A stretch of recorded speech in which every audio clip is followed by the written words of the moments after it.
हो ये गौरव सरांना स्क्रीनवर घे. गोयल सरांना त्यांचं स्क्रीन शेअर कर. Gaurav, I am audible. Hello, good Gaurav. afternoon, Dr. Bandela. Yes, sir. Very good afternoon. Yeah, Very am I nice to see you audible? once I'm again. audible and visible also.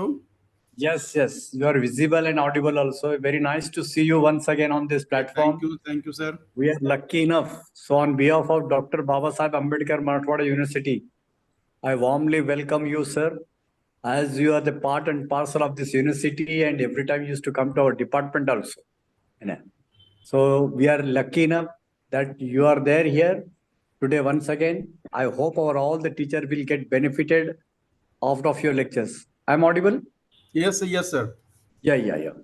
So all the participants are from the different disciplines, sir. There are some science, from social sciences, from languages, though it is a multiple discipline subject. Therefore, people will like to hear you in Hindi, in Marathi, and in English also. Three, Okay. 4 language, nothing in the two. So now the rule number, who is that? Sir, who is going to introduce the Professor Sanjeev Kumar Goyal, sir, is all the way from Delhi, Neri. Sir, I am going. Yeah, you introduce your name and tell introduction for the Goyal, sir. Please. Sure, sir. Yes, sir. Yeah. Good afternoon, everyone. First of all, I Anurag Sahu, Assistant Professor from the Government Institute of Forensic Science, Chhatrapati Sambhaji Attitude towards the UGC MMTTC, Ambedkar Marathwada University, Chhatrapati Sambhaji Nagar, for the opportunity to introduce our guest speaker, Dr. Sanjeev Kumar Goyal, sir. As far as introduction of resource person is concerned, Dr. Sanjeev Kumar Goyal, presently working as a chief scientist and head at Delhi Zonal Laboratory CSIR, National Environmental Engineering, that is NERI, New Delhi. NERI is a pioneer laboratory in the field of the environmental science and engineering, situated at the Nagpur, Maharashtra. Has completed Bachelor of Engineering in the subject of the pulp and paper in 1987. In the subject of the chemical engineering, science and technology in 2002. Dr. Goyal has more than 32 years of experience, and his expertise is in air pollution management, environmental impact assessment, carrying capacity, sustainable development planning. Dr. Goyal has published more than 100 publications in international scientific and non-scientific journals, conference proceeding, book chapter, etc. 2 research scholars have been awarded with PhD under the guidance of the Dr. Goyal, and 5 are pursuing currently. With the great moments of the Dr. Goyal's life, in December 2006, Sir has been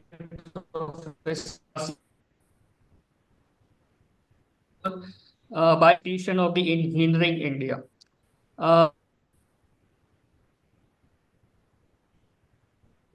He also awarded with conducted by the CSIR at RDC Ghaziabad in 2009. In October 2011, Sir again honored with Rajbhasha Samman for the carrying out the scientific Rajbhasha Hindi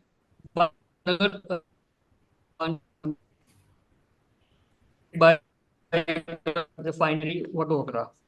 Again, Sir, in 2016 with the Srimati Saruma Sanyal Memorial Prize by the Institution of the Engineering, Kolkata.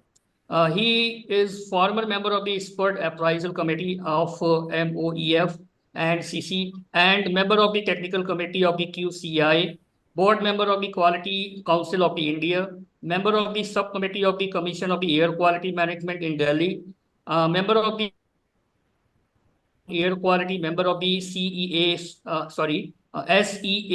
UP, and Rajasthan EC related to the TIZ area. Expert committee member for the honorable and NGT matters related to the various environmental.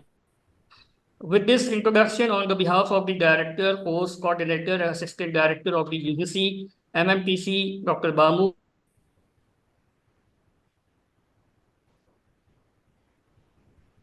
Dr. Sanjeev Kumar Goyal in this refresher course, and we are eagerly waiting to listen your insightful knowledge, sir. So I hand over the mic to you, sir. Please start the session, sir. Thank you, sir. Thank you. Once again, I thank Dr. Bandela for giving me this opportunity to share my views on this very important aspect in this very important event that is being organized as a refresher course in environmental science and studies on sustainable development. Though the term sustainable development is very popular term and most of the people might be knowing the term also, but in different contexts, the term is used and what really it means that varies from person to person or the objective to objective. So I'll be sharing my presentation here first. Am I audible to all? Yes, you are audible. Yes, sir. Presentation Yes, is sir, also audible. visible? Yes, sir. Yes, sir. Yes. Yes, sir. Yes, sir. Presentation is visible clearly? Yes, sir. Yes. Yes, Okay, sir. wonderful. Clearly, sir. Okay.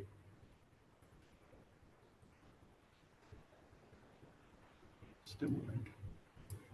Because I am appearing on the screen, but my this I think it is half visible, not full. I'll just try to share it.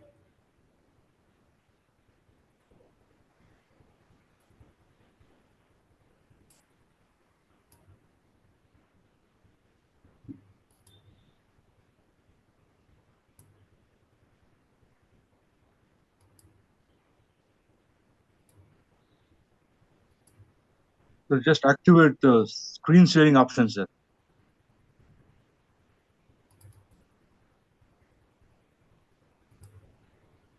Yes, sir. Yes, Is sir. it Yes, fully sir. screen? Is it fully screen visible? Slideshow, Yes, sir. sir. Just go to slideshow.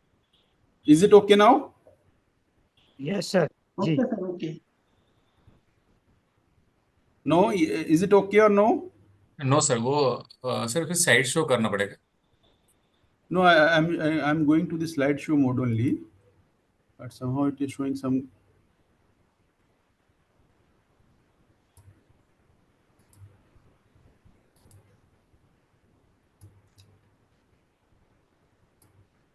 Is it okay? No, sir. Still, it is small. It is small again. Sir, Okay.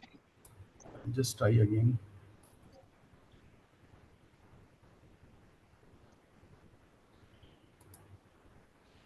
Sir, there is a lotus symbol below the screen. right Not that hand side. Right side, there is a lotus symbol is there. Just you click there, sir. Yes, The yes, screen yes. will be clear.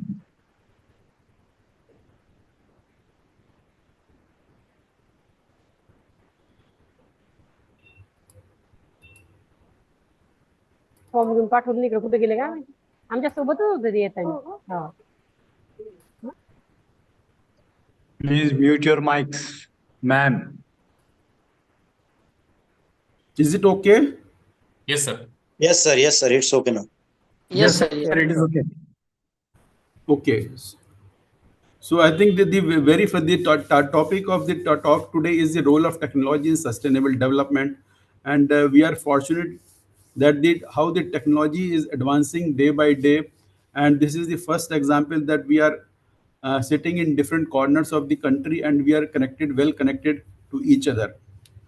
I mean, could we have assumed it before 3-4 years before Corona? I think things were not so simple and so easy to connect each other at distant places. Now it has become very common that now we have online meetings, and this is the invention of the technology, that how we are connected to each other very smoothly. And this is how the development goes again. So the presentation outline is about SDGs, because the ultimate goal of this talk is about the SDGs, Sustainable Developmental Goals, and role of technology, understanding available resources and environment, what and how to maintain as environmental standards, environmental consequences of development and environmental impact assessment, then carrying capacity based sustainable development planning, and about mission life, creating pro planet people. So these are some of the key aspects that I'll be touching in this lecture. So as far as the sustainable development goals are there, United Nations has defined the 17 goals. Most of you might be knowing it, but still I'll read it just for the sake of clarity again. No poverty. Number 2, no hunger. Number 3, good health and well-being, quality education, gender equality, clean water and sanitation, affordable and green and clean energy, decent work and economic growth, industry, innovation and infrastructure, reduced inequalities, sustainable cities and communities, responsible consumption and production, climate action, life below water, that is the ocean life, you can say, or the river water, underwater, life on land, with this, that is basically the ecological diversity, animals, peace, justice, and strong institutions, and partnership for the goals, with the aim of peace and prosperity of the people and the planet in totality. Now, this is to be understood that in what context it is. This is applicable to each country, each person, from global level to country level to state level to region level to city level to local level. So how this sustainable development of any region can take place, encompassing the parameters which are listed here. The different parameters defined are here. So how many of them, all may not be applicable to the same region or same country, but some may be applicable. In what context, in what magnitude, that will again vary from region to region, country to country. But the overall framework says that these are the parameters or the type of activities where we need to ensure that the sustainable development goals are achieved by 2030, and that is for the peace and prosperity of the people on this planet. As far as our basic needs are concerned, what we need while we are talking of the sustainable development goals, a common person or the basic needs of human beings are clean air, safe drinking water, good quality food, easy mobility, that is a transport, safe and secure living, education and sports, affordable medical facilities, and many more things that we can think as a common man what we require to have a reasonable quality of life or the respectable quality of life, and the enhanced happiness index, you can say that you are feeling better from the past to the present, and still you're looking for some better opportunities, that your quality of life is improved, the living pattern, lifestyle is improved, or the happiness is index is improved. And on left side, you can see the pictures how the air pollution affects the human body, the health impacts of air pollution, the positive impacts of the clean air, as well as the adverse impacts of the uh, polluted air. So what this essentially technology does. So in the present day, you can see that now the communication takes place with fractions of seconds, as we are seeing that we are talking to each other with thousands of kilometers away from each other. And the works are being carried out by the machines without our presence, with precision and perfection at a greater degree than humans. It is nothing but the result of the advanced developments in the technology in our day-to-day activities. And as we know that it is always the necessity is the mother of inventions.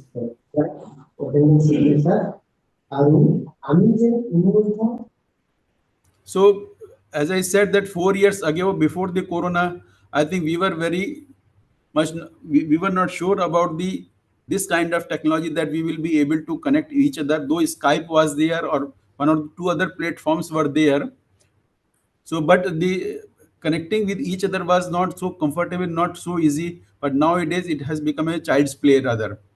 Very easily everybody is connected to each other. So that is the necessity has forced to make the innovations in this direction that everybody is now taken to that.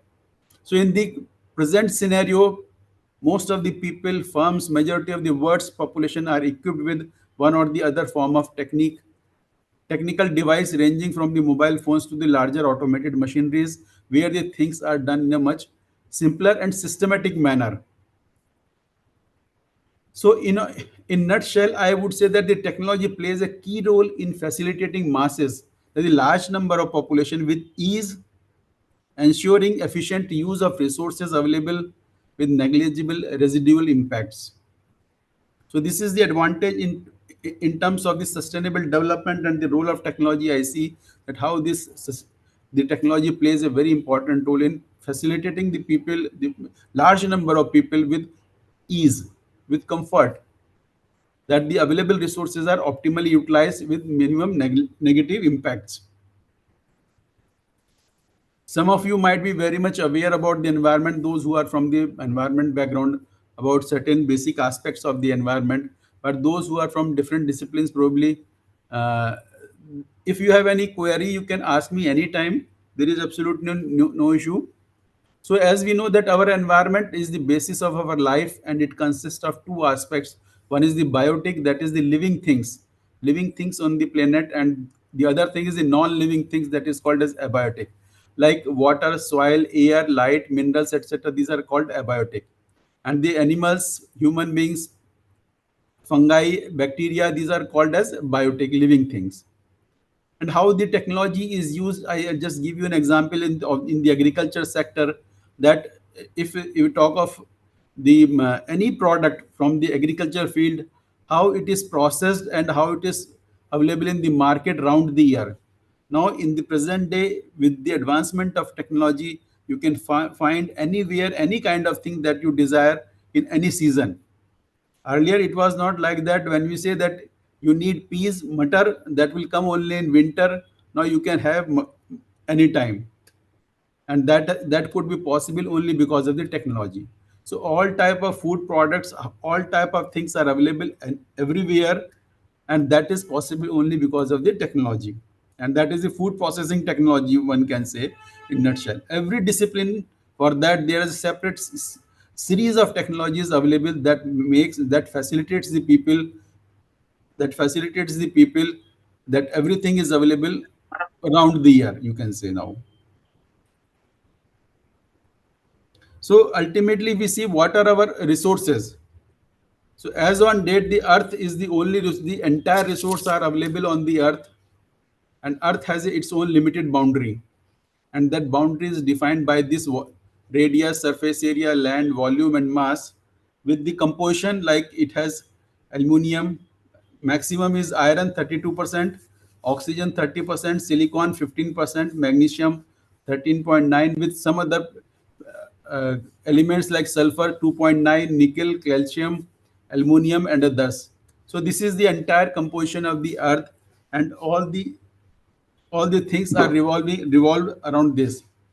And this is the popular how this earth is evolved over the years. Something about 4.5 billion years it has evolved, and so many stages it has taken, and finally the human beings were probably created to take care of all the other species and the planet in totality, and where the n number of functions and behaviors can be seen of different species. And this entire planet supports human population of about 8 billion as on date, and other living creatures about 10 to 14 million types of species. You can one can understand that how much how much life is supported on this planet, and what is the load on this planet. About 100 years ago, the population was hardly 1.5 to 2 billion. Now it is 4 times more than that. And every 10 to 12 years, 1 more billion population is being added. So as far as the resources are available, this will remain constant. This will not change. The earth mass is not going to change, earth volume is not going to change, that will be the constant. The water availability on the planet will be same, but the consumption will increase. Since the population is increasing, the consumption will increase. It is not only the human population, but also the population of animals, purposefully or otherwise. So that everything has to be there, is to be taken. All the resources used by these creatures are dependent on the earth only. So we have to look forward for the kind of technologies which are sustainable, that these are available for the present population as well as for the future population that is going to exist on this planet.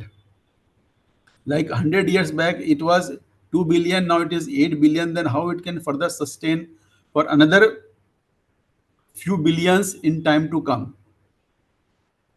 So these are some of the keywords that the resources available on this planet are limited, which supports the human population to the tune of 8 billion plus, and the nature's balance has to be maintained. Then whatever is the resources are available, these are consumed in a sustainable manner, so that the need of the present generation as well as need of the future generations are not affected. And for that, the technological advancements have to take place continuously from as the need arises.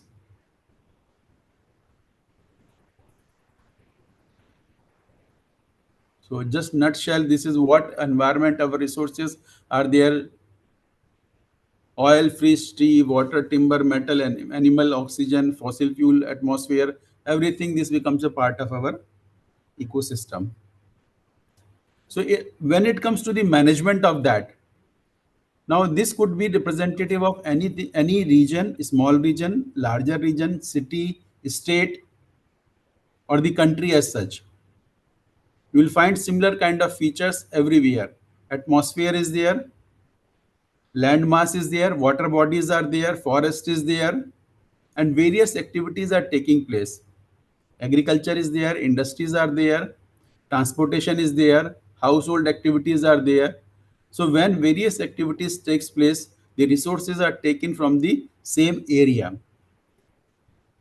And then once these activities are performed, uh, every process is not 100% converge.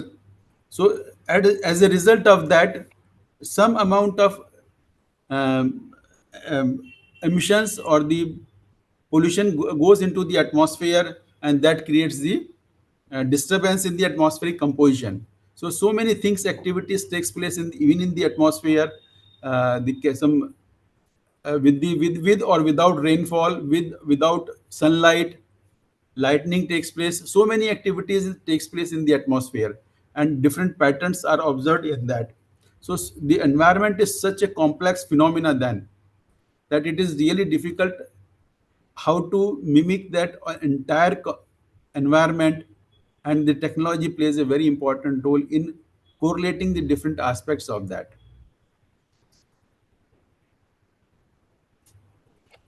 Again, the role of technology is very important at each stage of how to convert the resources or raw material to useful products.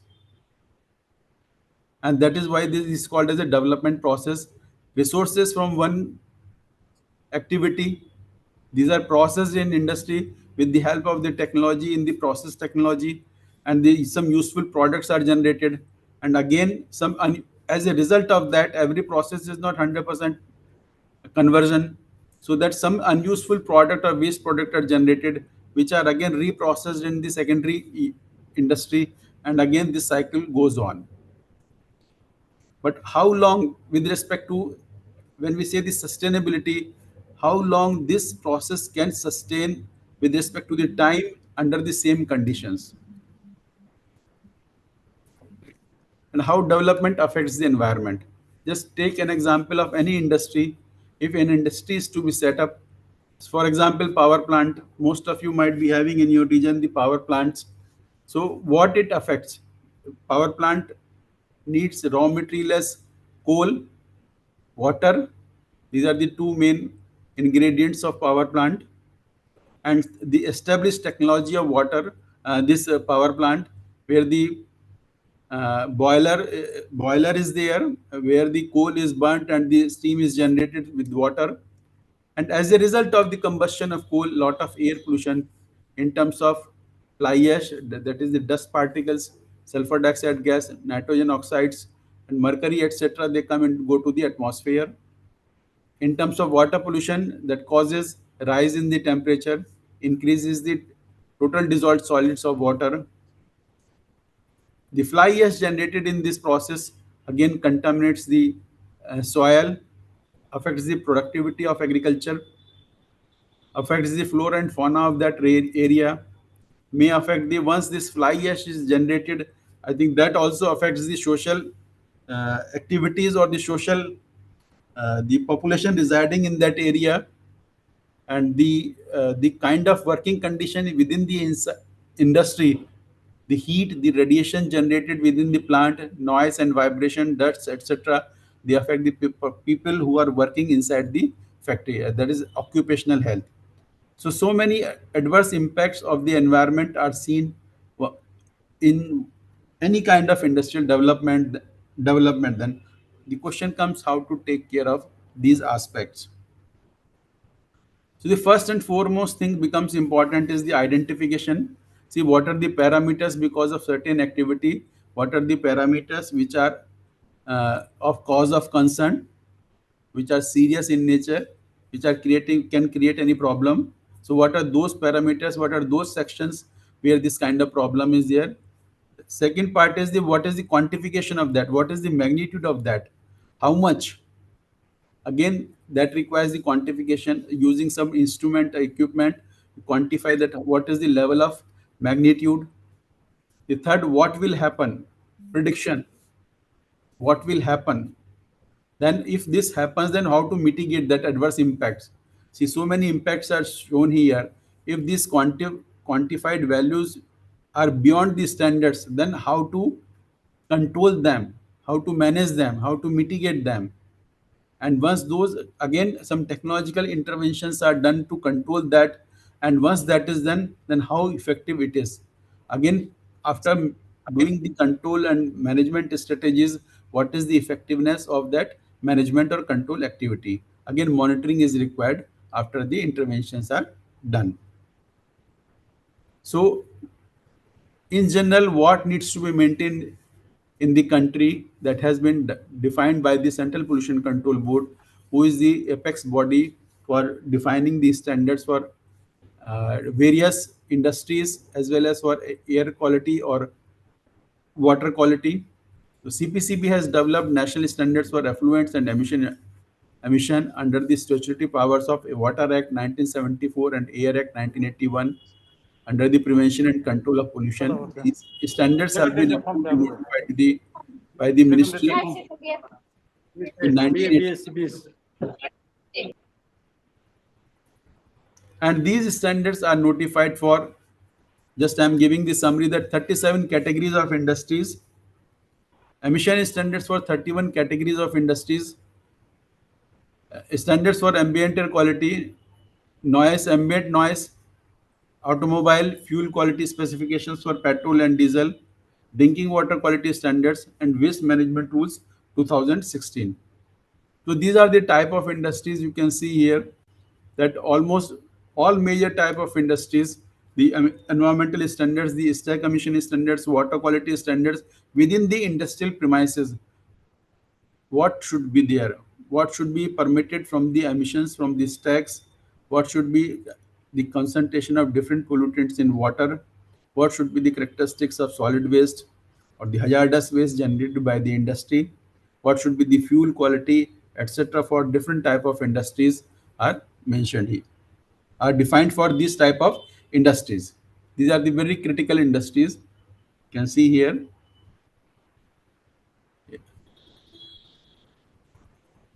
Electroplating, distillery, fertilizer, flour mills, food and food processing, foundries, glass industry, hospital, integrated iron and steel, inorganic chemical industry, jute processing industry, lime kilns, pulp and paper industry, leather industry, man-made fiber industry, natural rubber processing industry, nitric acid plant, noise, oil refinery, oil drilling and gas extraction, paint industry, organic chemicals, pesticide, pharmaceutical, petrochemical, slaughterhouse, small pulp and paper, small scale industry, stone crushing unit, sugar industry, sulfuric acid, starch industry, tannery, thermal power plant of different category based on using different type of fuels, water quality industry standards, rayon industry, and so on. So all these industries generate waste in the form of air, liquid, and solid, causing environmental pollution. And those, if the levels are exceeding the permissible levels, defined permissible levels, then appropriate control measures have to be used using the appropriate technology. And these are the ambient air quality standards as of now defined on November 18, 2009. These are under revision, but as on date, these are applicable for 12 parameters: sulfur dioxide, nitrogen dioxide, particulate matter, particle size less than 10, particle size less than 2.5, ozone, and standards are defined for different time periods: the 24 hourly average value, daily average value, and the annual average value. That means the measurements are done on twice a week basis or continuously using continuous monitoring system. Then for the entire year, what is the average value? So that two types of weighted average are defined here: 24 hourly average for certain parameters, and for ozone it is 1 hour and 8 hour. And the method of measurement is also mentioned here: what type of monitoring system should be used, what is the methodology that needs to be adopted. Another parameters: lead, carbon monoxide, ammonia, benzene, benzoypyrene. So you can see there on right hand side the method of measurement. All are the very sophisticated instruments, very costly and very sophisticated instruments. And this is again a part of technology. One can say that this kind of technique is developed to measure such kind of parameters to the extent that the some of the instruments are in microgram. Like you can see the ammonia in microgram, benzene in microgram, and the analyzers are to that level they are measuring the concentration. Arsenic, some metals like arsenic and nickel in nanogram per meter square, per meter cube. Atomic absorption spectroscopy or ICP method is used for that. So all this becomes a part of the technology. Just to give you further example of the sources of air pollution, see what happens in the environment. There are such a huge number of sources. See, the variability in the environment is so much that it is very difficult to account all the sources and also do the proper analysis of that and control them, then further control them. And so many parameters, so many pollutants are released from different activities at different magnitude at different time of operation. So that requires a need support of appropriate technological interventions to control air pollution. Whether it is vehicular pollution. Vehicular pollution again is a variety of vehicles are there. Two-wheeler, three-wheeler, four-wheeler. Again, number of vehicles based on the fuel type. It is petrol driven, diesel driven, or CNG driven, like that. Similarly for higher side. Now electrical vehicles are also there now. Again, so many activities, so many sources of air pollution, natural sources in like volcanoes, forest fires. Then again aviation pollution is also there. So many sources of air pollution are pollutants are there. So many type of pollutants are there. So it really one technology or one solution will not work for all of them. So in order to contain air pollution, one need appropriate technologies for specific appropriate technologies or technological interventions to control air pollution in real sense, to provide a clean air to the human beings. That is a basic necessity of everyone. And this just give you the, you might be aware that government has identified 131 cities as the high air pollution cities or non-attainment cities based on the PM10 measured in these cities for during the period, 5 years period of 2011 to 2015, and ministry has come out with a national clean air action plan in 2019 to reduce, keeping a target of reducing the PM10 levels by 40% in next 5 years. That means that 5 years period is now over. So mixed success has been achieved in different cities. A lot of investment, a lot of efforts has been made by the respective pollution control board and other urban local bodies in order to control the air pollution. But you can see again the how much variability is there in sources of air pollution. Tackling each and every type of air pollution, the things are not easy, and certainly with the help of technology, these things can be further simplified. This is just to give you a glimpse of what the air pollution affects ultimately our respiratory system, how it affects our respiratory system. You can see the normal respiratory system, and this is the asthmatic airway, and this is the asthmatic airway during attack. So how the, like a tube, the tube, open tube, and the tube with which is again pressed, and this further pressed. So you can see that the what is the volume of air that is going to the lungs, and the capacity of the lungs to absorb that, to supply the required oxygen to the body. And this is was so this is the countries which are having the worst affected countries, like India, China, Pakistan, Bangladesh. These are the countries which are worst affected by the air pollution. So ultimately, in any city, you will see that these are the different type of sources: vehicular sources, industries, domestic sources, road dust, biomass burning, hotels, restaurant, crematoria, construction and demolition waste, stubble burning, landfill sites. It's so many sources of air pollution are there. And again, this becomes a big folder.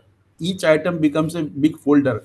Again, what are the different activities in each type of vehicle, each type of factory, industry, domestic activities, area, location, condition of that. काय सांगितले? So much of variability is there. How to 10 ते 15 minute थांबायला सांगितले.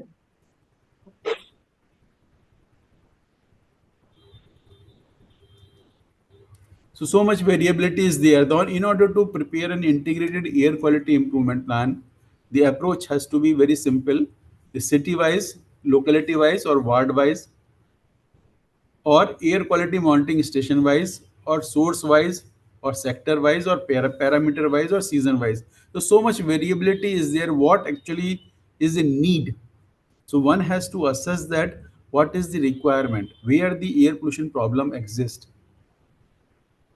and then how to control that. What are the sources? How many sources? What are the sectors? What are the specific parameters that needs to be monitored?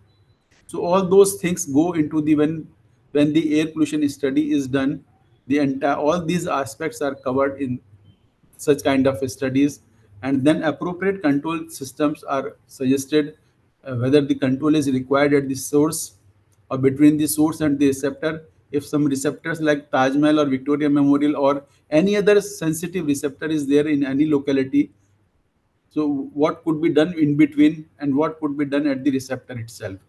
So can there be some mechanism to control the air pollution at the receptor itself? And air pollution is one of the most challenging tasks which requires sufficient fund and time and willingness and commitment to do the air pollution control. So this again needs appropriate tools and technologies to help in achieving the clean air. So many things are there, so many technologies, individual technologies for individual to deal with the specific type of source of air pollution. Specific technology is required. For vehicular sector, it requires a different technology. For two-wheeler, different technology. Three-wheeler, four-wheeler, different type of vehicle, different type of technology is required. Industries, different type of process, different type of technology. So one will not serve the purpose for all. Road dust, again, different type of management approaches or equipments are there, like that. So now the second important aspect is water. So when we talk of environment, it as initially I said, the air, water, soil, ecological system, all these things becomes a part of our environment. The second important aspect is water. This is how the water cycle is. I think most of you might be knowing it, how the water is circulates in the in the ecosystem, groundwater, surface water, then water in the form of rain, clouds, in the form of in the atmosphere, and how important water is for ourselves. Almost two-third, the earth has two-third water on the planet, and so is our body. Nearly 65 to 70% of our body constitutes nearly 65 to 70% of the water. So it is almost equal to the water that is present on the planet. And our different body parts, how they consume the water. What are the different functions? Brain has 75% water. It regulates our body temperature, makes up 83% of the blood, removes waste. Bones have 22% of water. Cushions, joints, so many things, so many functions are there in the body, that if the water intake is not sufficient, then what happens? If the water is not taken for the full day, I think one can understand what would be the consequences of that. So that is why I always say that keep hydrating, keep hydrating. Pani peete rahiyega. So again, Bureau of Indian Standards has defined the uh, water quality standards, drinking water quality standards in different categories.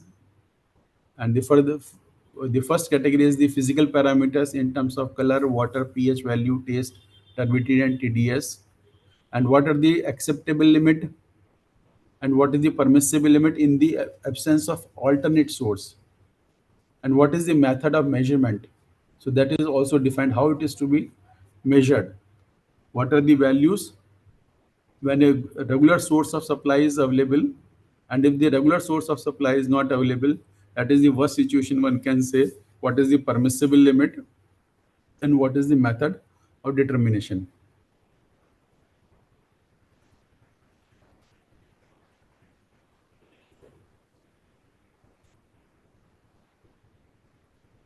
Now we see that again TDS, one important parameter I'm picking up from here, because that concerns every one of us.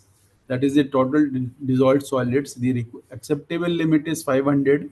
The permissible limit in the absence of alternate sources 2000.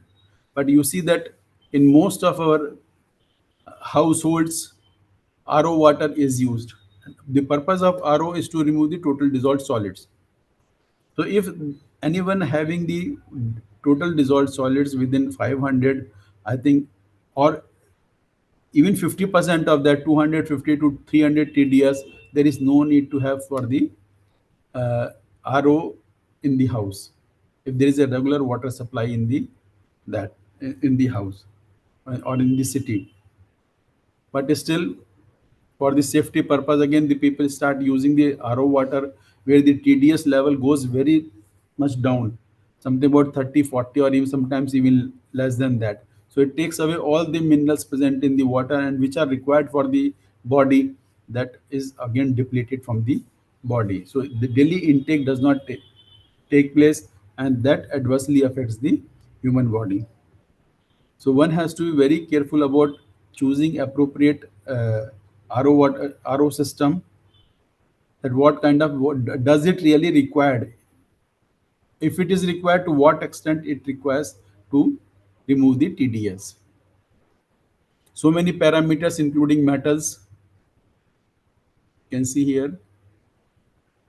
The point why I'm showing this table is that it requires lot of instrumentation, equipments, gadgets to measure the concentration of different parameters, and this is all possible because of the technological development that has taken place over the period of time.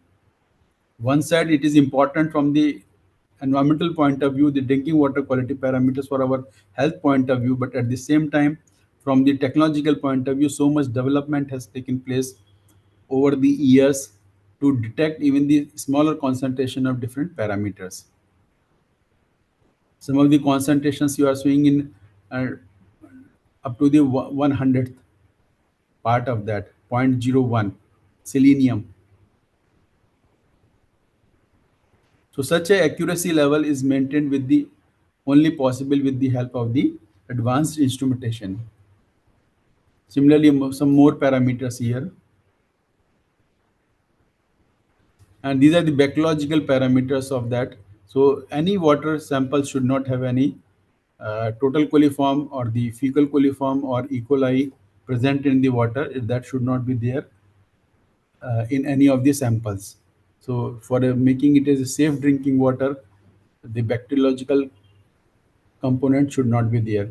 So the point that I want to highlight here is the proper and precision instruments and equipment needed to provide reliable measurements of different pollutants, including ICP, GCMS, etc. Again, instruments or automation technology has important role to play. So many parameters, so many level of accuracy required. I think this is the technological advancement that has taken place over the years, has played a very important role. 12% राहिली.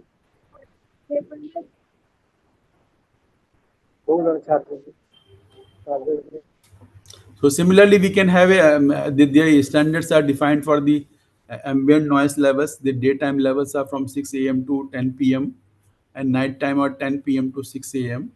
And noise is again a very important parameter, though it is not given much weightage, but it is a very important parameter. And these are defined in the different type of activity zones: industrial area, commercial area, residential area, and silence zone.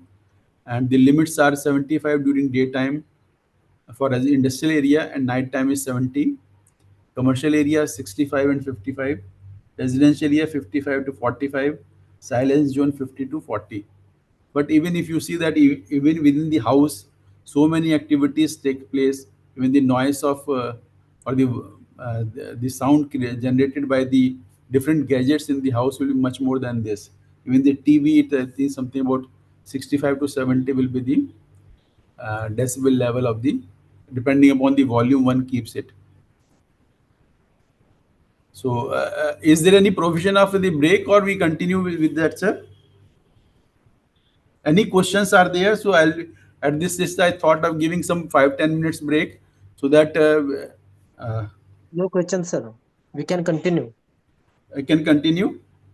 Yes, Okay. yes, yes.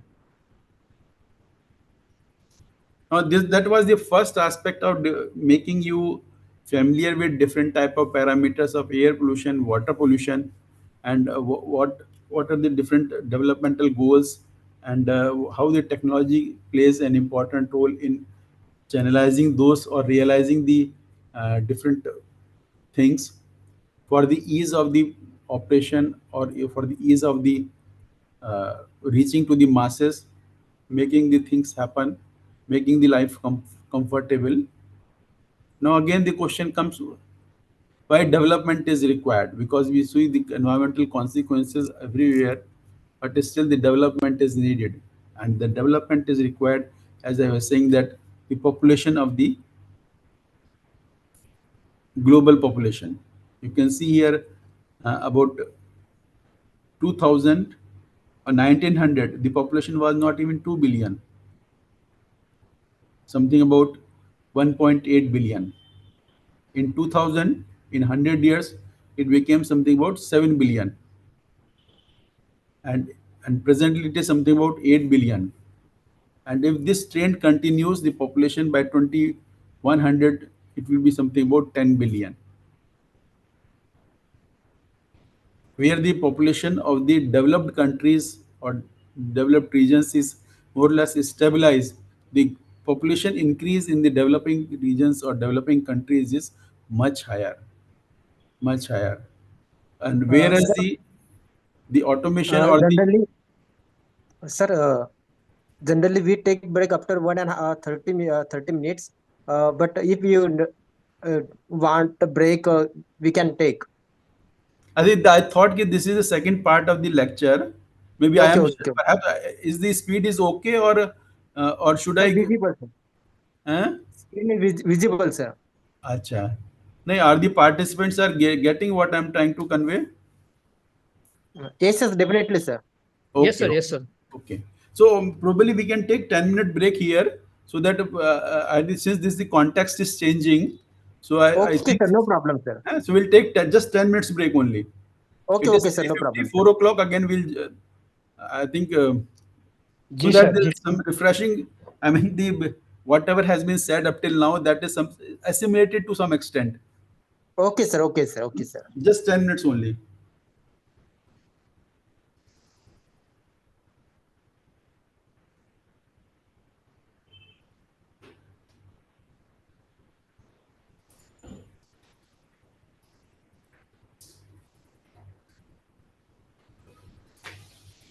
Sir इसमें ये जो आप acknowledgement की बात कर रहे हैं तो एक्नॉलेजमेंट में तो नाम लिखना है क्या? नहीं, डीजेबी ऐसे बोल लिखा है। हाँ, डीजेबी या फिर बीटीक्यूसी डीजेबी। अब वो कुछ अपने इसके पीरियड में तो बहुत सारे चेंज हो गए। डीटीक्यूसी के नाम से है ना? डीटीक्यूसी डीजेबी कर देते हैं। हाँ हाँ। तो वो उसमें ये थे कि पहले आशुतोष जी नहीं, तो नाम किसी का नहीं लिखा। नहीं, नाम भी लिखा है, बस डीटीक्यूसी डीजेबी बस इतना। हाँ, एक्नॉलेजमेंट करके और डीटीक्यूसी डीजेबी उसे देना। डीटीक्यूसी और होंगे इसमें प्रियंका जो थी ना आपको ये बताइए प्रियंका सर इसमें भी डाला मैंने माइक्रोबियल में सवाल है वो ये जो है प्रोजेक्ट डेवलपमेंट है ये पूरे प्रोजेक्ट के लिए एप्लीकेबल है अब उसको कंपोनेंट और otherwise you have to take from her in writing that I don't want to be in this microbial part because my name is to be given microbial sir आप बोलते हैं कि जिसने एक्चुअल कंट्रीब्यूशन किया मैंने दूसरे कुछ में लिखा हुआ नहीं बात आपकी ठीक है क्योंकि ये पोजीशन जो हमारे वो एडमिनिस्ट्रेटिव पोजीशन है हमारे से साइंटिफिक और एडमिनिस्ट्रेटिव दोनों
Kurde, co thank you.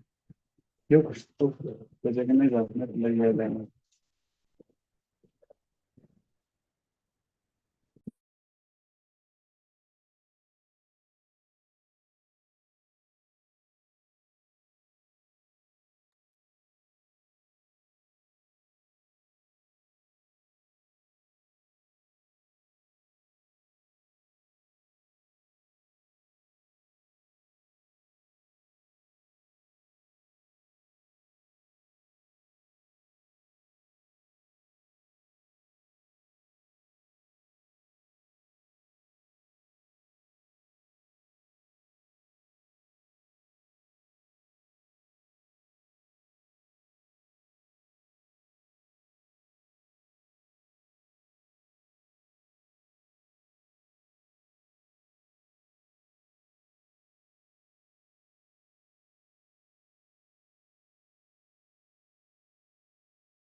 Storage आहे.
Okay, Kavan.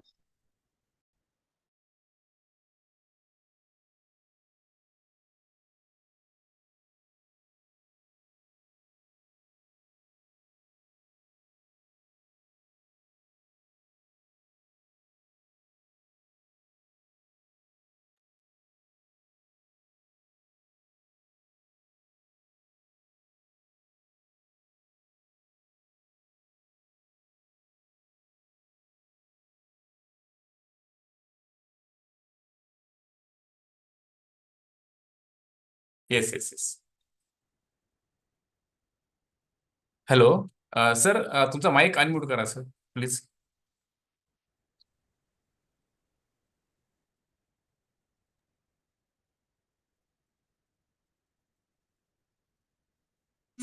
हाँ सर बोला. संजीव सर, तुमचा माईक अनम्यूट करना सर प्लीज. आपका माइक अनम्यूट कीजिए सर. आपका वीडियो ऑलरेडी दिख रहा है सर. आपका माइक म्यूट है सर. तो आप खुद ही उसका अनम्यूट कर सकते हैं आपके माइक का. आपका माइक बंद है सर. आपका साउंड नहीं आ रहा है सर. इसको अनम्यूट कीजिए सर. वहाँ पे क्लिक कीजिए अनम्यूट के पास. ये यहाँ पे आपके जो सिस्टम पे आया है sir, the host for the. हाँ. Yes, yes, yes. Yes. So I think एक बार सर शेयरिंग ने आपको. हाँ यस आ गया sir. Yes right. it's okay now. It is yes yes right full sir. screen. Yes, sir. Okay, sir. So, okay, so I'll just explain. I think then whatever I have spoken is not heard. So just look at the population figure. What was the population in 1800? Something about 1.2 billion. In 1900, something about 1.8 billion.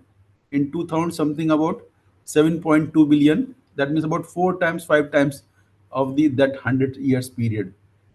And if this present population growth continues, it will be something about 10.5 billion in 2100.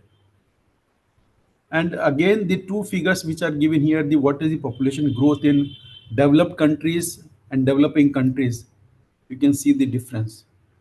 You can see the developed countries, the European countries, America, like that, and developing countries, all Asian countries basically.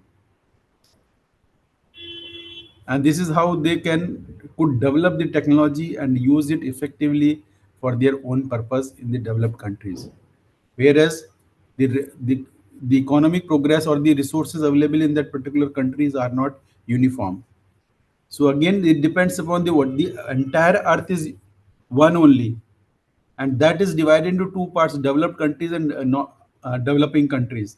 Again, the resources are limited for the developed countries and the developing countries, and within that, if the population is it looks like something about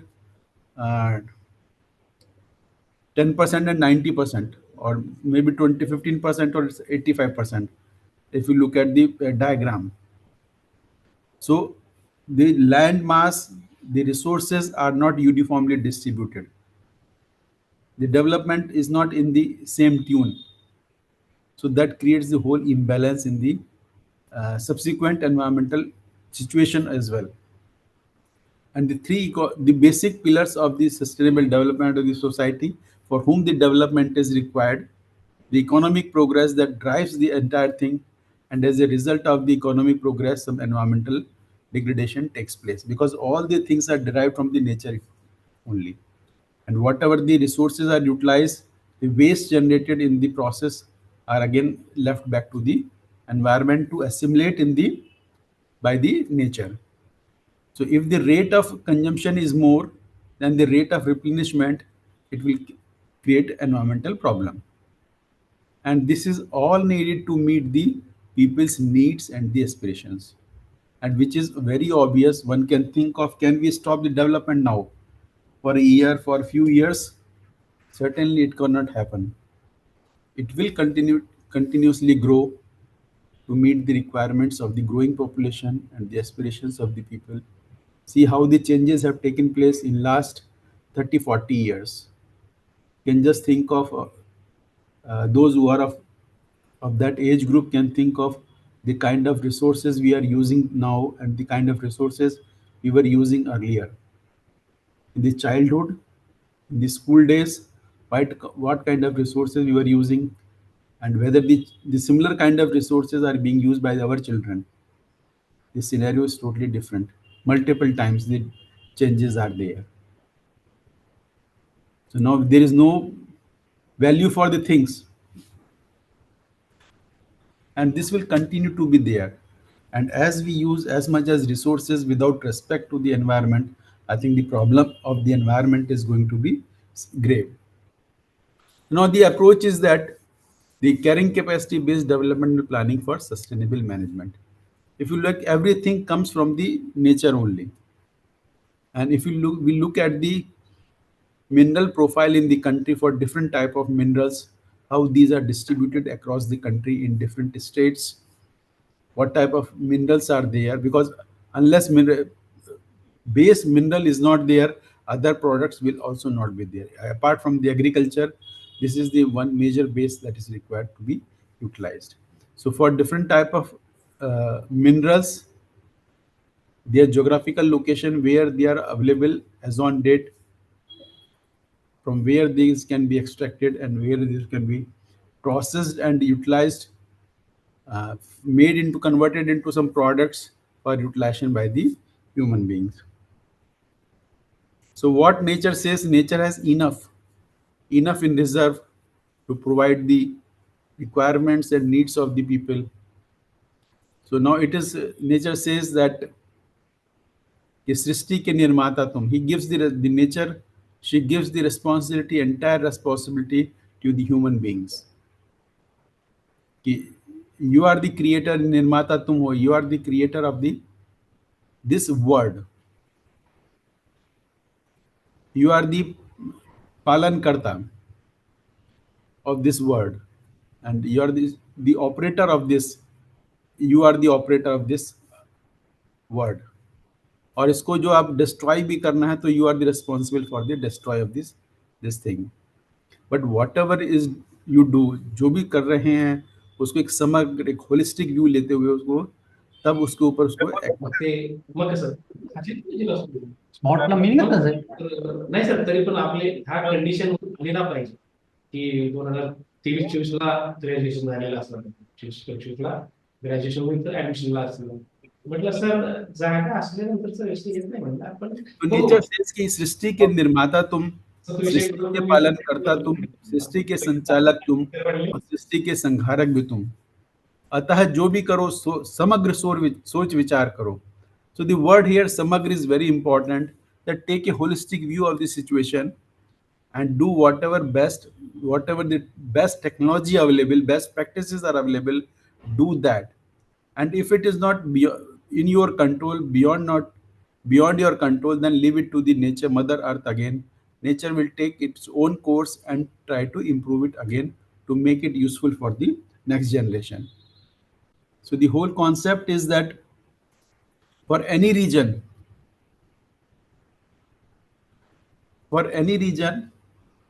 The resources are there. The resources are there in the region, and certain activities are carried out through the industries, through the services, to generate the maximum output, to generate the economy of that region, bringing out the better quality of life for the human beings. But in this process, it generates waste also that goes back to the environment. So whether this environment has sufficient assimilative capacity to digest those wastes, if it is within the natural assimilative capacity of the environment, the rate of waste generation is such that it is lesser than the assimilative capacity of the environment, absolutely no problem. Nature can take care. But when this waste generation becomes more than the assimilative capacity of the environment, it starts creating problem. So the carrying capacity as such has two components: the supportive capacity. The supportive capacity is seen as the resources available in that region. And resources, again, it is a multiple dimension. It is not a single only mineral resource, but it is all type of resources, industries, human being, everything is becomes a resource.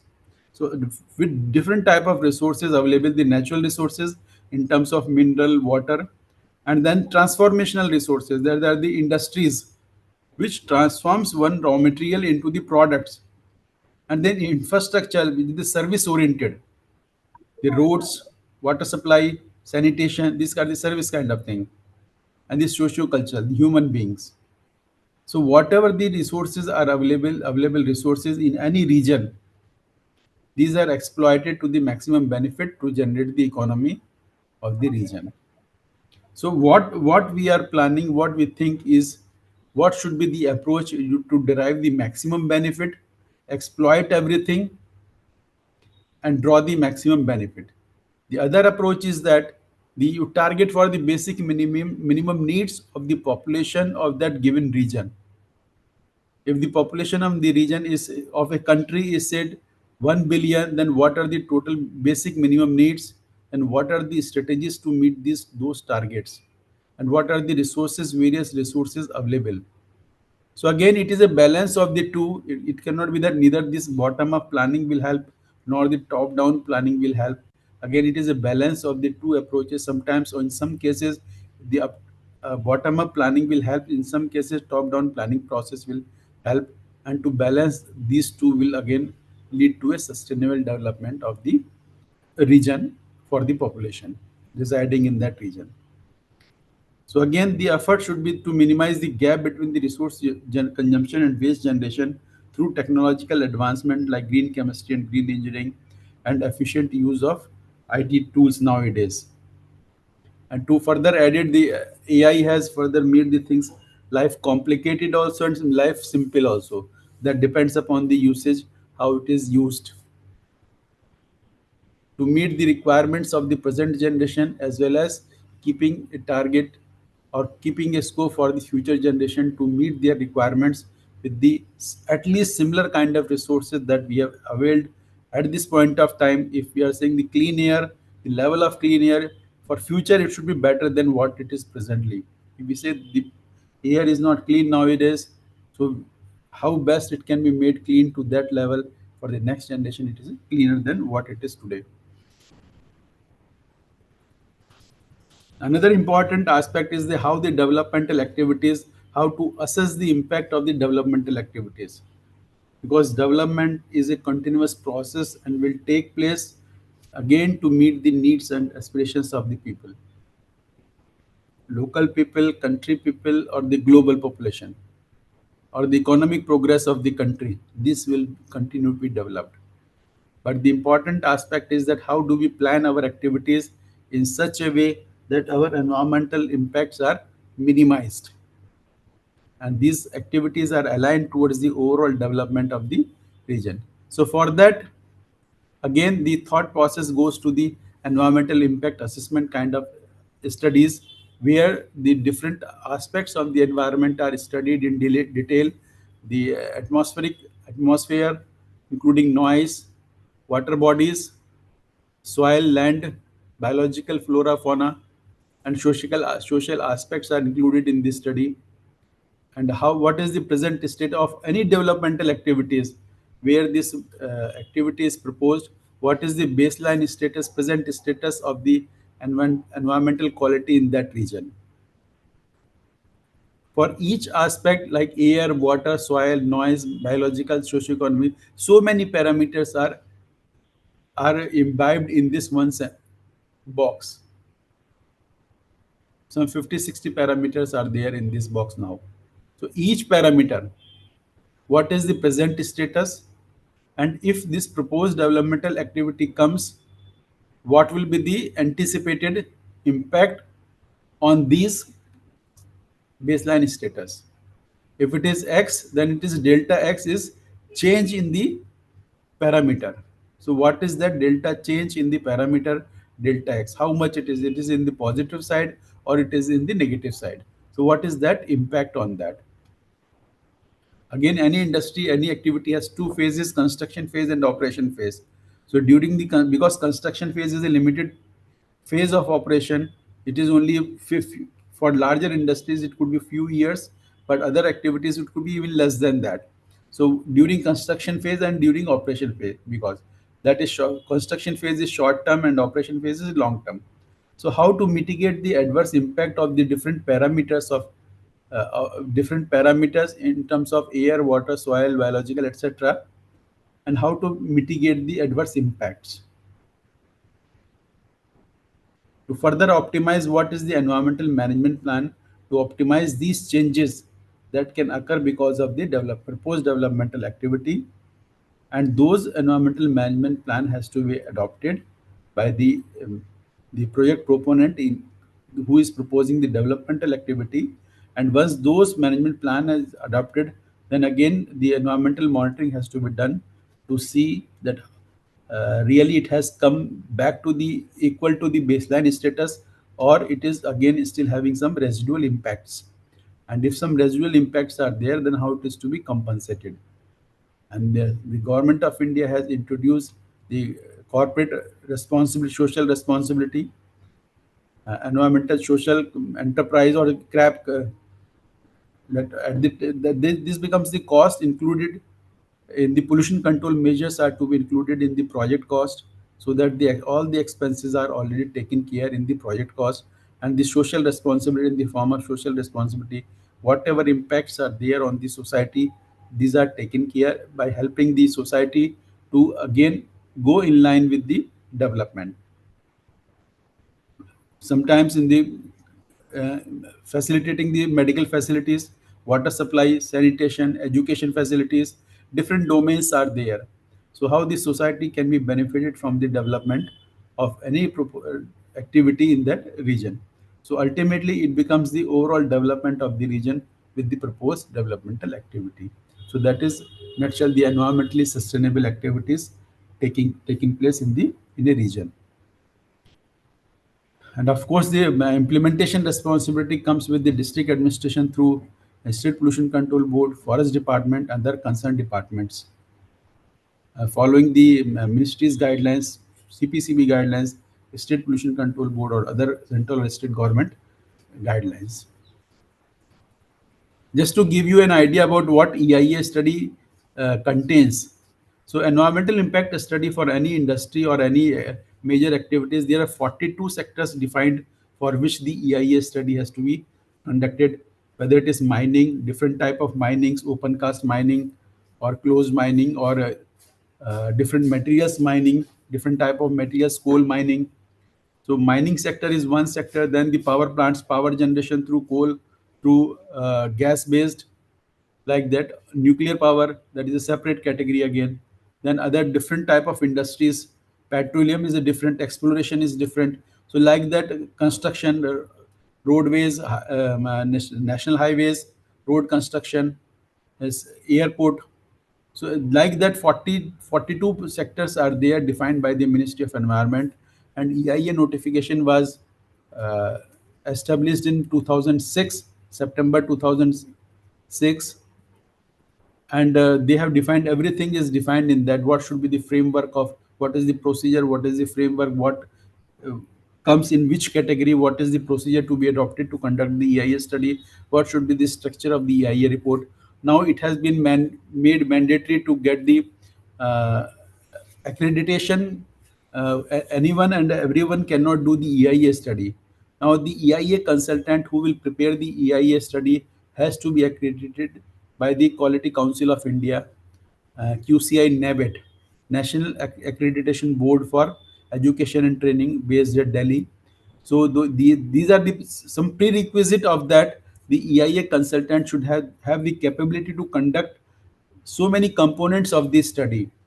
Either they have their in-house capabilities or they can have the empaneled experts from the outside. And to become again an expert of the any specific activity, there are certain guidelines and criteria of having minimum qualification in terms of post graduation or PhD, and also having the experience of that particular domain to become the expert in particular area. So an EIA study contains so many aspects in it.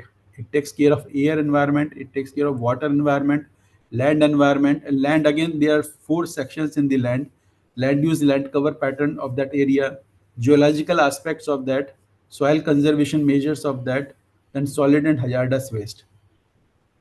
So these are the four component under land environment. In water, it is the water pollution monitoring and prevention and control, and then hydrology and water conservation measures. So that comes under the water sector. And in air, there are two components: air pollution monitoring, like air quality monitoring or stack emission monitoring, and then air pollution meteorology and air quality prediction. So what will be the impact of the air pollution from the industries? So again, related to that. Another important domain is the ecology and biodiversity. And biodiversity is again terrestrial, land-based, or it is aquatic-based. It could be river, it could be ocean, it could be any water bodies kind of thing. So what is the status of flora and fauna on both type of ecosystem, whether it is land side or it is the water side, both type of systems. Then socioeconomic aspects include what are the basic amenities, livelihood, quality of life in the region, then rehabilitation and resettlement issues related to the project, whether those things are taken care or not. So all those aspects are taken care in the EIA study. Then another important aspect is the risk and hazardous and disaster management. A detailed analysis of the disaster management has to be there. If anything goes wrong or happens wrong, then what are the mechanism, how to report this system to the concerned authority so that appropriate action is taken in time. So an EIA study, because of the developmental activity, any particular developmental activities, what could be the likely impact of the activity, what is the magnitude of the activity, so that to minimize the adverse impact of that, what should be the control measures, what could be the management plan, all that needs to be incorporated in this, and that needs to be followed by the project proponent while implementing the project. So an EIA study encompasses so many aspects, and this is one the basic thing, and there could be some specific cases, because industry, when we say this, it becomes a very broad term. Again, depending upon what type of industry it is there, so many parameters are involved in this.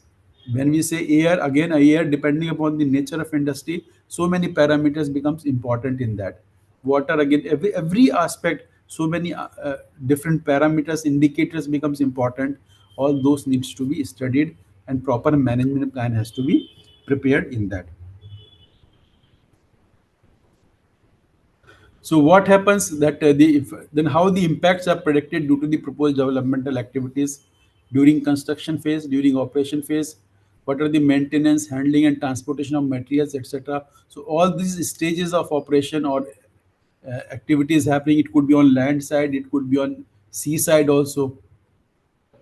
So what type of waste are generated because of the activity in the air medium, air pollution, in terms of air pollution, in terms of water bodies, whether it is discharged into some river, or it is in the sea discharge, or it is in some lake or some other water body it is discharged, and how it is discharged, or some waste are discharged into the land, and which in turn affect the quality of air, quality of water, surface water, groundwater, because again the local people or the people around that activity will depend on the atmospheric conditions there, the type of air available there, the type of water bodies available there, what type of surface water, groundwater available for them to consume, the kind of soil available to them to grow the agriculture activities, the animal population, flora, fauna, agricultural activities, human being society as a whole, and other important buildings, materials, etc. So, in nutshell, that what is the impact of any developmental activities on different environmental media, how these are to be taken care while planning for the development during the construction phase, operation phase, handling and transporting of materials. So it encompasses the entire activity related to the activities and how the adverse impacts can be minimized. So these are taken care in the EIA. Again, the nature of impacts. The impact could be temporary. It could be positive impact, negative impact, direct, indirect, cumulative. Again, the magnitude wise, it could be low, it could be moderate, it could be severe. Some parameters could be, again this is to be seen with respect to different parameters. Some parameters can have a low impact, some can have moderate, some can have severe impact. Then iska geographical extent can also vary, will also vary. Timing, at what stage, duration, short term, long term, intermittent, continuous, reversibility of any particular parameter or is there or not there, short term damages, long term damages, likelihood, probability of uncertainty, then significance, whether this impact is significant at the local scale, regional scale, or global scale.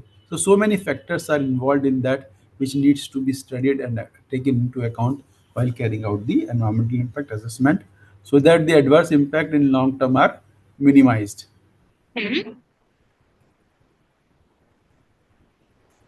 Now, ultimately, the approach toward the environmental management plan or the resource optimization is that the transformation process represents the industry, and any industry requires the raw materials, the resources. That resources would be fuel, many a times water and other raw materials, and of course their quality also affects the quantity of output. If good quality is used, you will get the good quantity of material, and if the poor quality of raw material is used, it will be the lesser quality of output. And once this is lesser quality means waste generation will be much more. So better the quality of input, better will be the quantity of output, and lesser will be the waste generation in this. And the next step becomes the judicious utilization of the products. And once the products are generated, how best these are utilized judiciously, these are utilized. It's another important part. Though does not come in the purview of the industry, but it becomes the consumer part. How judiciously the products are utilized, fully utilized, partially utilized. At that stage, also at the consumer part, that when as an individual, are we doing the justice in utilizing the different products? If we just try to think our own actions in day-to-day life, are we able to utilize our resources, whatever we purchase in the house, are we optimally utilizing the various resources, whether it is food items, vegetables, fruits, any food items, any clothings, anything that we are purchasing for our life, for our day-to-day activities. Just you can visualize yourself, are we judicious in making utilization of that? Are we able to follow the proper electricity usage in our day-to-day life? When it is needed, absolutely no issue. But when it is not needed, still it is the fans, AC, cooler, etc. will remain still on. Not applicable to everybody, but you will find the instances how judicious we are to make utilizing the different products and services available to us. And whatever is not utilized is a waste. Simple.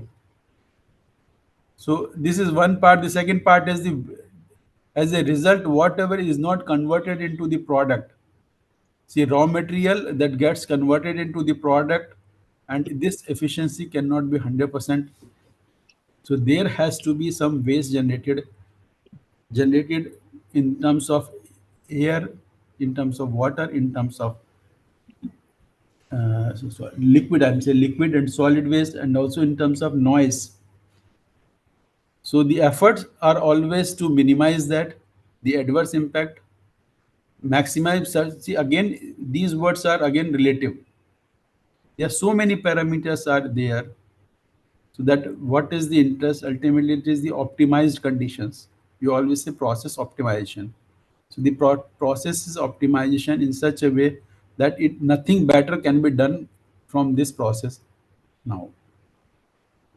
Still, unless there are some more technological advances, technological interventions, which replaces some of the aspects and make it more efficient, so that from less quantity of raw materials, more products are generated. And technology aspect is imbibed everywhere. So what ultimately the target becomes, the more from less, and more generation of more quantity from less quantity of raw material for more people to utilize the resources. In very nutshell, this aspect is depicted here. Another beautiful term used is the zero defect and zero effect. That means zero defect means the output is your perfect. There is no wastage in the output.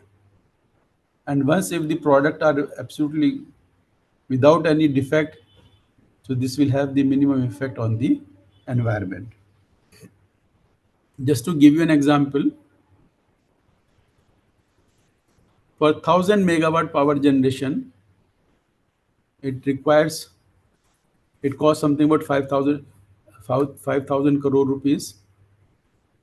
A coal-based thermal power plant, it requires something about 98,000 meter cube per day water and 12,000 tons of coal per day.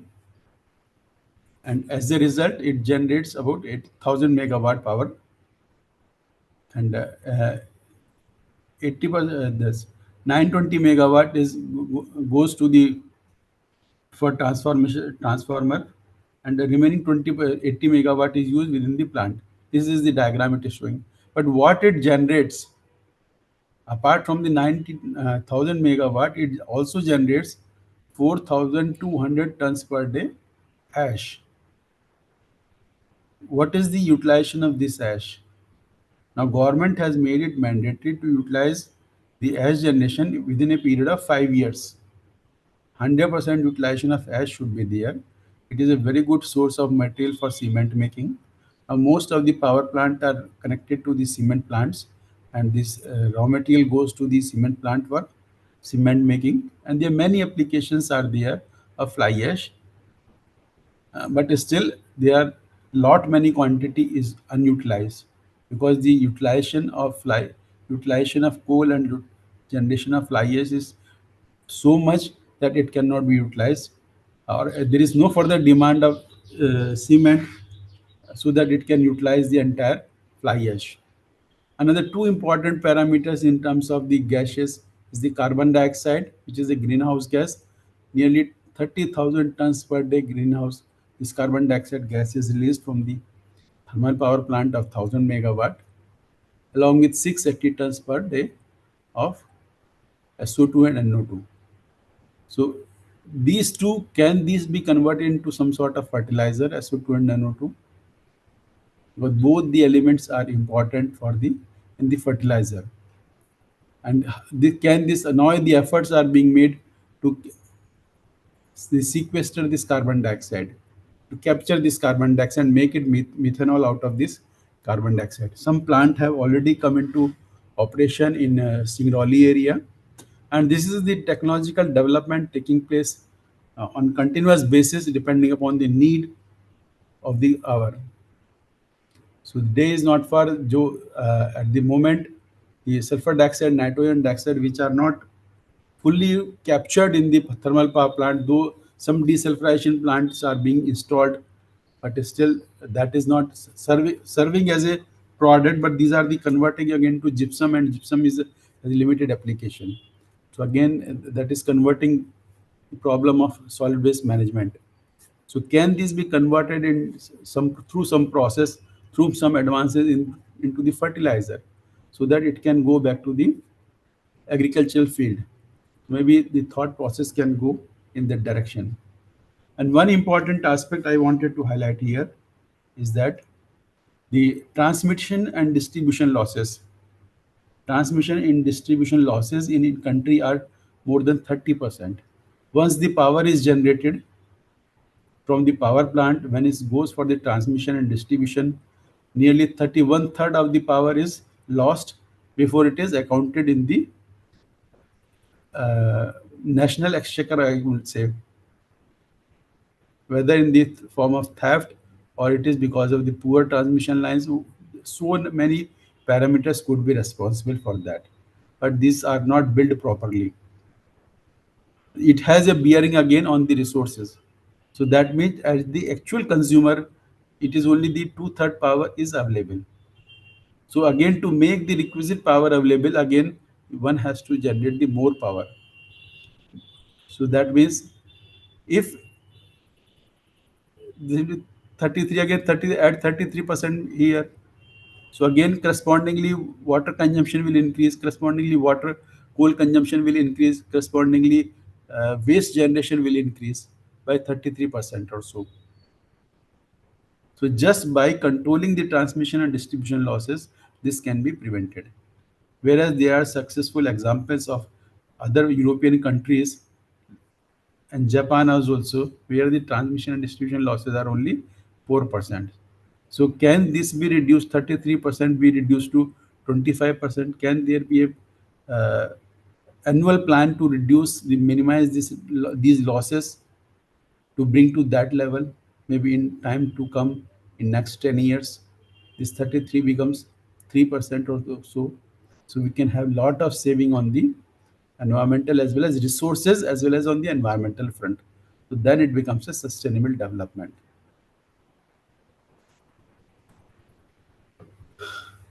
So just again emphasizing on what and how the technology helps and promotes the development. It provides opportunity for new job opportunities, making the labor markets more productive and innovative, decreasing the production time through automation, linking up the domestic markets, including manpower at global level. Like this is how the IT companies are functioning. Anywhere in the world, whatever the problems multinational companies are doing, the manpower available, the economical manpower available in the country becomes a resource for them, and they are functioning very well. Increasing, otherwise earlier people used to go there physically and present there, and now the most of the companies are preferring work from home. Even they are not spending money on their day-to-day infrastructure. They are saving on that also, and their work is getting done very effectively. Increasing the effectiveness in the functioning of the government, bringing transparency, reducing the corruption, everything, increasing the output and also the quality in the industries, speeding the spread of the communication and also easy flow of funds worldwide on a single click. Like that is another important aspect that we have seen in last 4 or 5 years. Whether it is Paytm or Google Pay, so many apps have come up, and it has become really very handy to use the different apps for even for whether it is any services booking or making payment to any agency, booking and availing any services. So many things, or the business has gone by many folds. So many startups have come in the country, and they are just operating through the net. For the latest example or the very wide common examples of the food services providing agencies like Zomato, or the grocery providing agency, there are some medicine providing agencies. So many things have come up that could be possible only because of the technology and the technology has come up in last 4 or 5 years that has really taken up the the country to a new height. It also speeds up the trade and also eliminates the trade barriers. This is what is happening now. Earlier, one has to book the vehicle in too much in advance. Now it is only just a click away. Within half an hour or so, you will get the vehicle wherever you want. Helping the rural unreached by providing them access to the wide range of information. Even the rural areas are not now untouched. They are also within the reach. They are connected to the world very well. In any sector, education sector, health sector, any sector, wherever the internet is possible, the things are going much faster. The dependency on the information and technology is increased day by day, and it paves the way for a country to develop its exports in this sector. So that means the technology has helped the country to grow in a large volume for the betterment of the people. People are better informed. The only thing now is limitation, or the people have become so much used to the technology now. Without technology, life looks like it is not existing. So that should not happen also.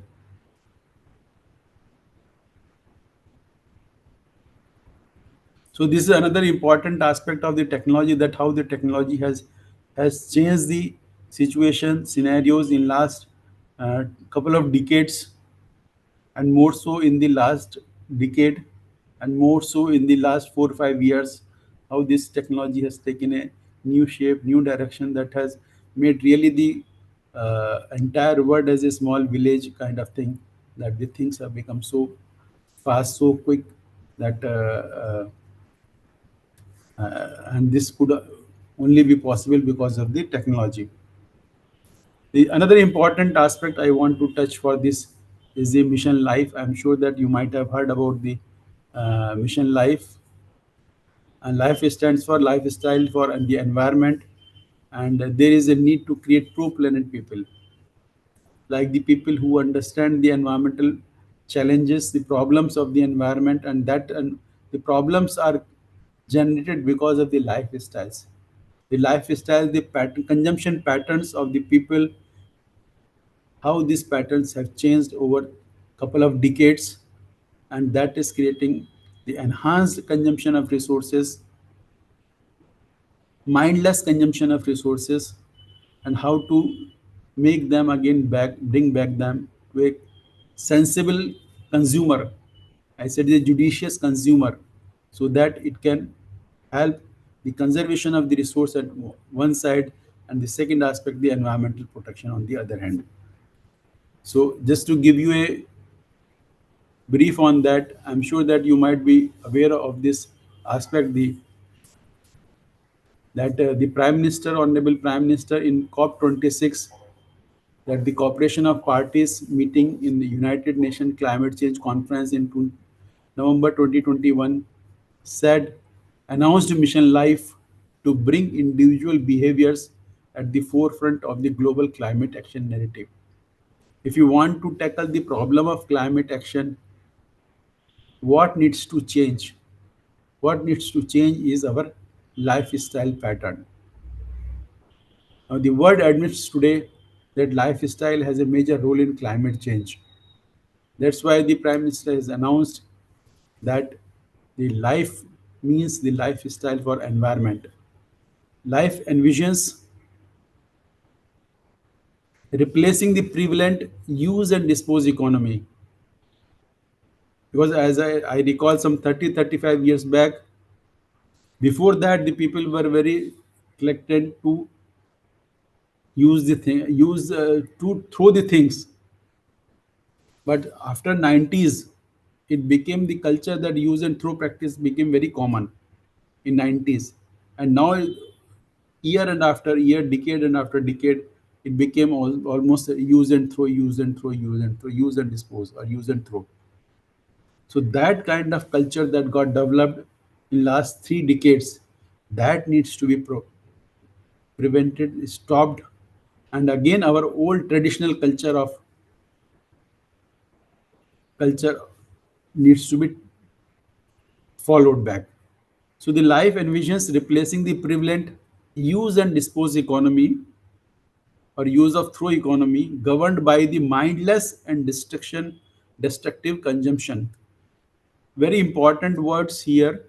I think these words are to be taken very seriously. Life envisions replacing the prevalent use and dispose economy governed by mindless and destructive consumption. And in no productive, like half of the utilization becomes very limited with a circular economy, which would be defined by mindful and deliberate utilization. Very important words again, mindful and deliberate utilization. That is a judicious utilization. जितनी जरूरत है बिल्कुल use कीजिएगा, लेकिन accumulate नहीं करना है. Need not to accumulate the things. The mission intends to nudge individuals to undertake simple acts in their daily lives that can contribute significantly to climate change when embraced across the world. So here the often the question comes when so many things we hear about climate change, impact on agriculture, impact on this thing, impact on that, impact on health, impact on so many aspects. Then as an individual, as an environmental scientist, we always keep to think what we can do, what I can do, what we can do. So that is a big question, that what I can do or what we can do. So what is suggested that you have to take a very simple steps, what you can do, what individual can do in day-to-day lives. Whether it will affect the environment or the climate change or not, that is a separate issue. But at least you have become one of the pro-planet people. You are not creating the problem for the environment or the nature. At least your actions, your activities are taken care within the limits of the nature. So life plans to leverage the strength of social networks to influence social norms surrounding climate. The mission plans to create and nurture a global network of individuals, namely pro-planet people, P3, who will have a shared commitment to adopt and promote environment-friendly lifestyles. The key word is environment-friendly lifestyle.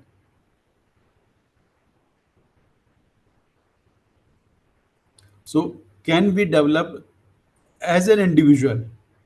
As an individual, I'm saying first as an individual, and once the individual starts, it will start from his home, then society, nearby society, the influence zone, and how this pro-planet or environment-friendly lifestyle means day-to-day activities, so that whatever activities are done on daily basis, actions, our daily actions, are they environment friendly or not, or how optimally we are utilizing the resources, daily resources that we are consuming, in simple words.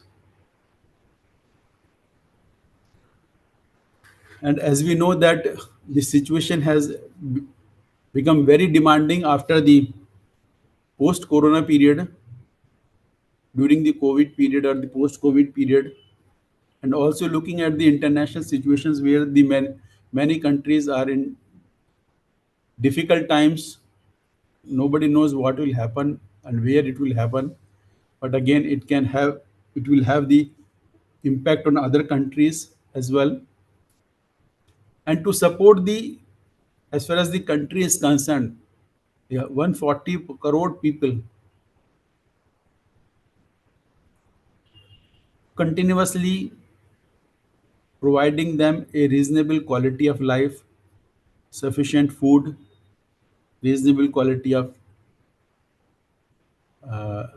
different attributes of life, clean air, good quality of water, good quality of food, social security, everything. I think it requires a environmentally sustainable large-scale industrial infrastructure development throughout the country. Because the population, again, the basic fundamental requirement is the growing population to meet the needs and aspirations of the growing population. By the time something is planned, the population becomes more. Again, the things we planning looks like that it is insufficient for that. And unless the focus is given to the technology, I think the efforts will not be in line with that. So the role of technology is very important in every context to ensure that how the technology is imbibed within the given framework of growth, and it is done in such a manner that it is the outcome of that is available to everybody. It requires efficient resource utilization as well as effective waste utilization. So whatever waste are generated uh, in any process or in any uh, after use, and how this waste can be utilized. Now we see in every city, almost every city looks like a garbage city. In Delhi, whether it is Delhi, Bombay, anywhere, any big city, maybe smaller cities, probably they will not be of that much of facing that much of problem, but the larger cities are facing much more problem because of the solid waste dumps.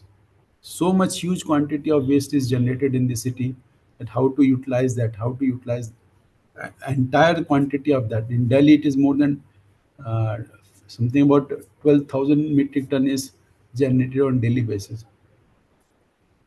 Population is something about 2.5 crores. Besides, there a lot of population is migrating from, is coming on daily basis from nearby states. Nearly 50 lakhs, 60 lakhs people come on daily basis. So they also consume the resources in the region. A lot of activity is taking place, whether in terms of transportation, in terms of consuming various food materials, or other activities are taking place, which in turn generates lot of waste. And in the country, we are very least concerned about the environmental aspects. That the time has come that we have to take proper precaution, proper care of the aspects. Otherwise, the life, Earth will not be in problem. It will be we who will be in problem. So here, what is promoted by the government itself is that the circular economy approach. Earlier, it was the use and throw approach, use and dispose approach. Now it is circular economy. Whatever waste are generated in this process, how to bring back them into the revenue generation model. So earlier, the linear economy means create waste materials in a linear economy, create waste after use.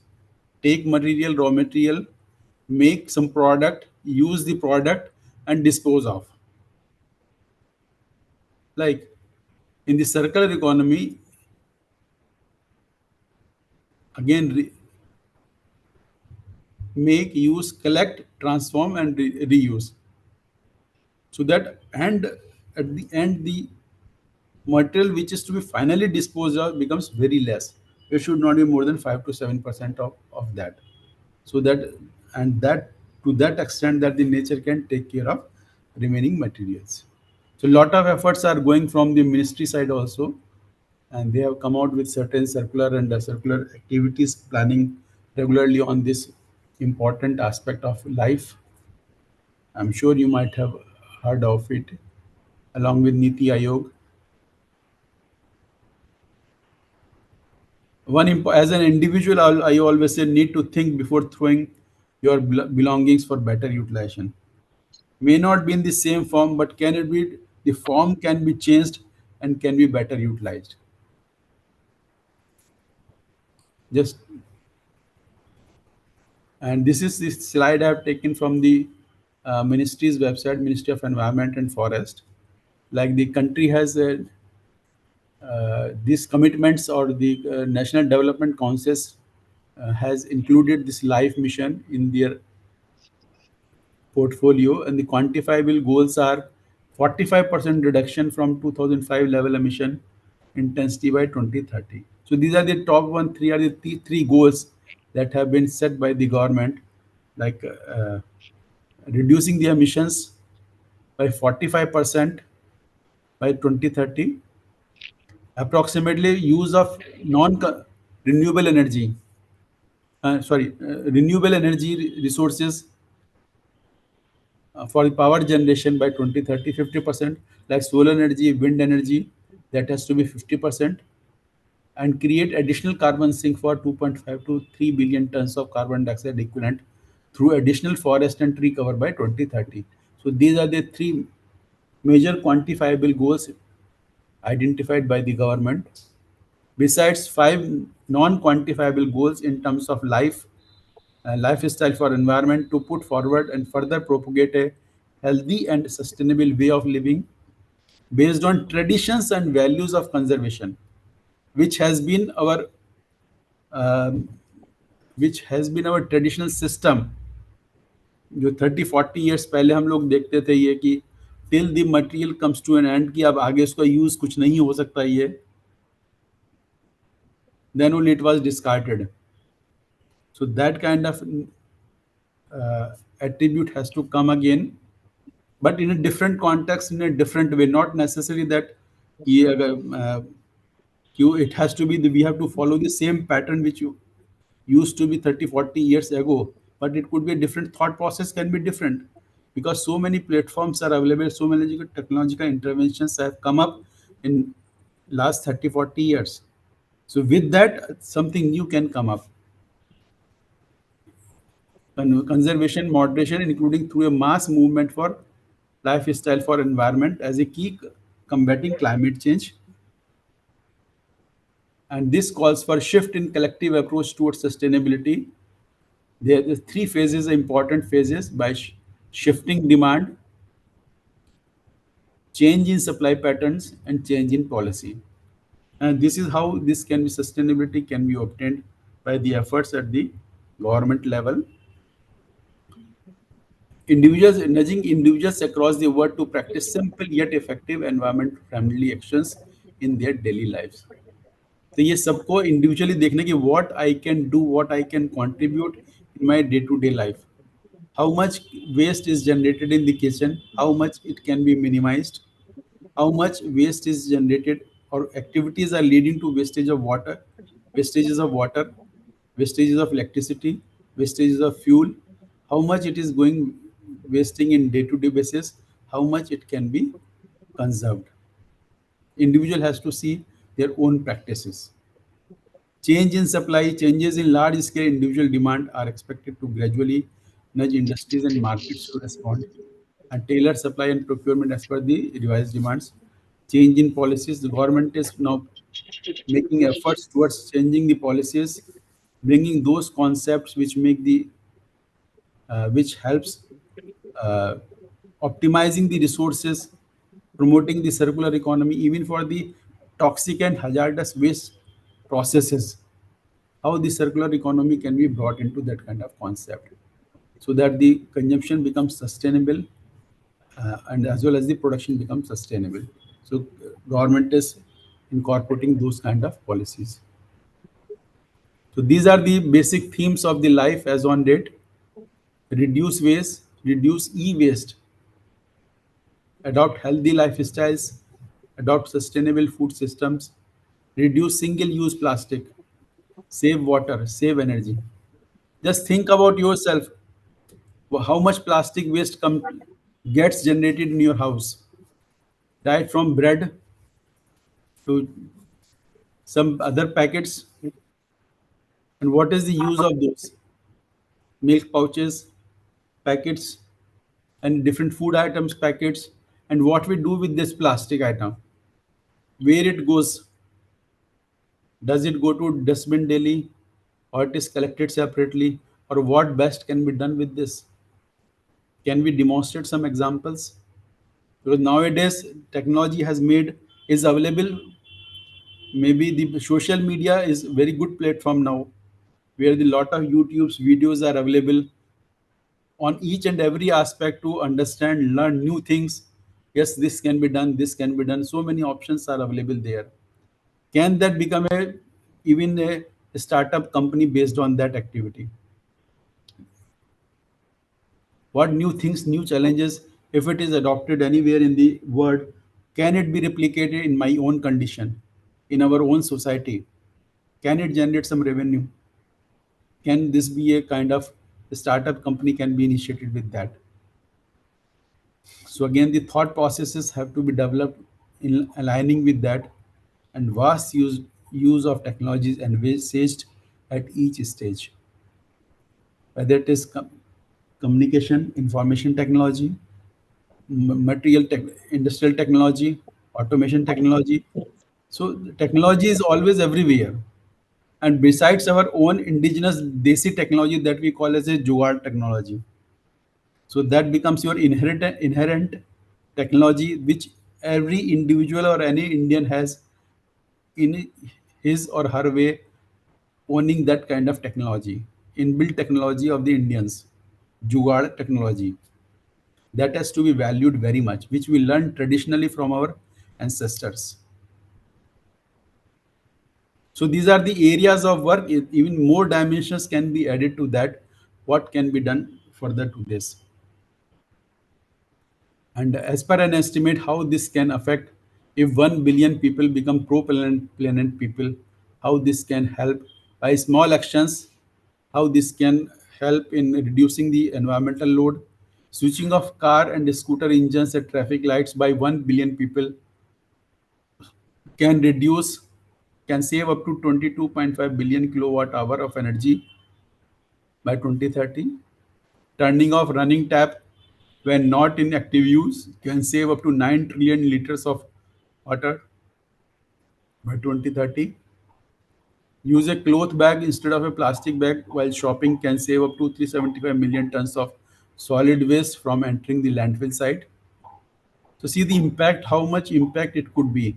If, but again, it means them some 15% of the population has to become a pro-planet people across the globe. Again, depending upon the population, if it is translated in terms of individual country or individual state or individual region, the magnitude can be worked out what could be the likely benefit derived from the actions. E-waste again 0.575 million tons of e-waste, and composting waste food at home can save up to 15 billion tons of food going from landfills. So again, it is it's an indication that how much, what could be the impact of mission life if so 1 billion pro-planet people are created, they start practicing lifestyle, sustainable lifestyle can have on the environment as a whole. Now the question comes, what I and what we can do. That is very important aspect. Ultimately, इतना सब कुछ सुनने सुनने के बाद में the question comes ki what I can do really do.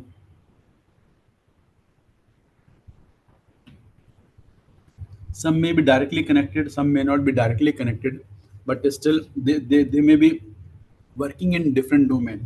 But this lifestyle is such a domain that it is applicable to each and every person. So irrespective of your official domain in which where you are working, the personal domain of everyone, it links to lifestyle. Your own consumption pattern right from the morning till night, everything is governed in that, covered in that. So what individual or what collectively we can do, we have to think about that, how this can be. The first thing is to set a target. Yes, we need to work on the mission life and how these simple things can be converted into some steps. Just to start with from your home itself, I'm just showing some examples here. These are some of the unused. I'm not saying waste, I'm saying unused shirts, pants, t-shirts. You can see some are in a condition that those were never used, remain as it was purchased, not utilized. What can be the better use? Clothes, woolen items, footwears, furnishing items, stationery items, home decor items, toys, fancier packaging items, boxes. So many items which we use on daily basis. We buy from different sources, consist of different materials and limited usage. And over the period of time, this becomes no more in use. These are not waste. but these are no more in use by the people, by the individual. So it may not be used by an individual, but it may be very useful to the other person. The only thing is that how it should reach to the other person, appropriate right person. I'll just give you another example that we have got our office premises renovated, where is lot of steel frames, door frames were removed, and one option was that to sell this scrap material, and just we thought that what best can be done out of that, and these are some of the outcomes of that.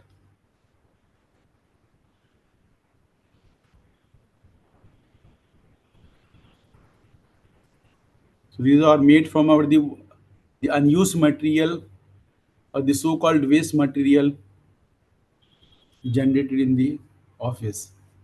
So it's a waste. On left hand side we see is a waste, and the other aspect we see that it becomes a resource.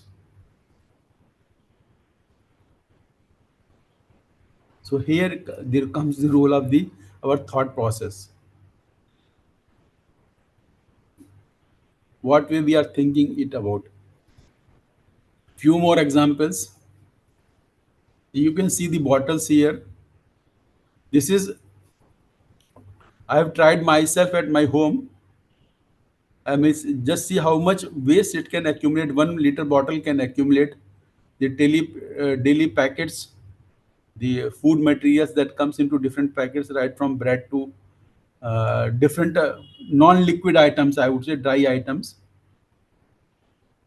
and nearly 250 grams, 225 to 250 grams come in one bottle, and that is something about 80 to 85 bread pouches, packets. So that much of weight it can take. So the one thing, it prevents reaching this material to the garbage or mixed with the daily kitchen waste. We don't know what happens to the kitchen waste once it leaves our house. Once someone picks up from the house, what happens to the garbage? It does not contaminate the food waste. It is collected separately. It can be properly collected and utilized separately, not in bottle. It can be in any form. It can be collected. So these bottles now you might have seen, these are even used for some fancy construction purposes also, as a concrete wall. Maybe it will be more useful in the hilly terrains. Could be used for the hilly terrains also. Eco bricks made of plastic, waste plastic. These are the different items kept in the house at different places. Just arrange them in a different concept and looks nice. In Deepavali, you will see that, or different occasions, you will see lot of gift packs, which are very fancy in nature nowadays. Probably the cost of material inside is less than the cost of the box itself. So then how to make use of these boxes? Another challenging thing, you can see the quality of box here, the kind of painting or drawing there. Otherwise, once the food stuff is taken, it becomes a waste. Is it a really waste?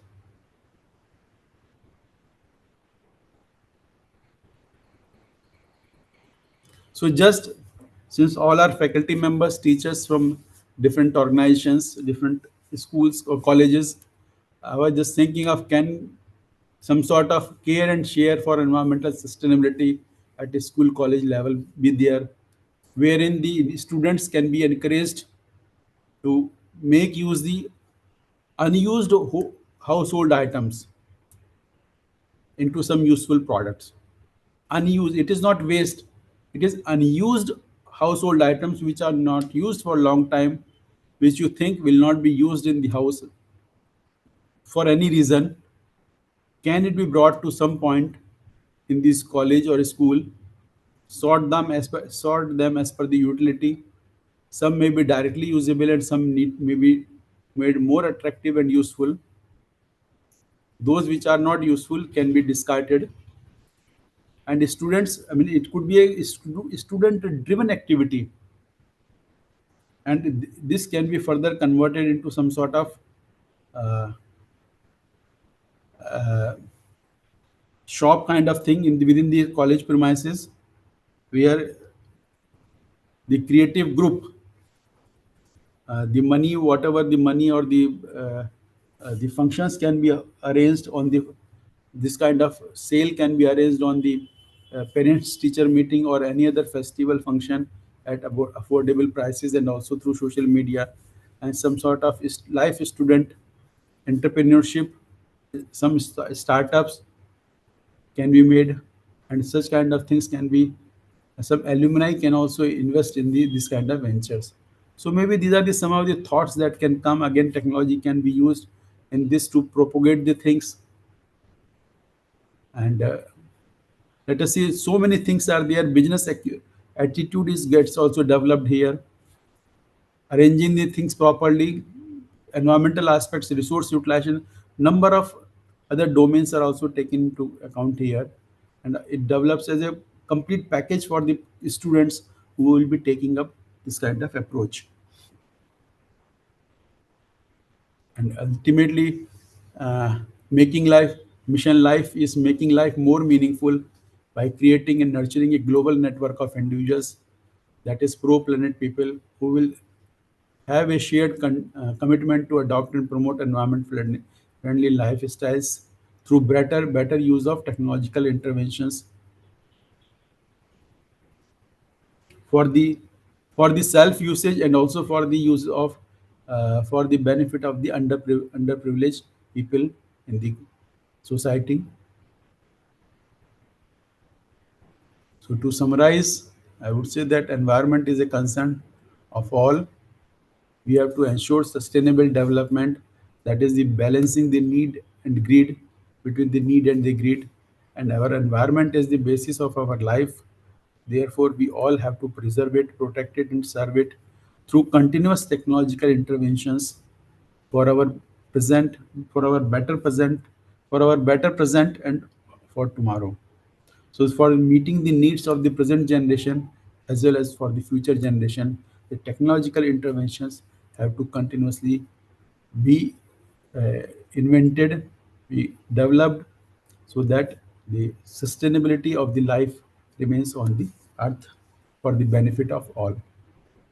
So with this, thank you very much for giving me this opportunity to interact with all of you. And maybe at the end,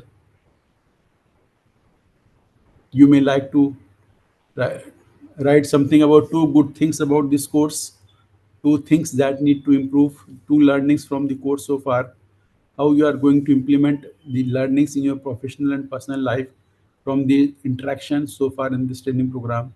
Take away message from this lecture today, and you can submit this to the course coordinator, Dr. Bandela, so that he can further modify the program for the benefit of the future courses, the future courses for other faculty members.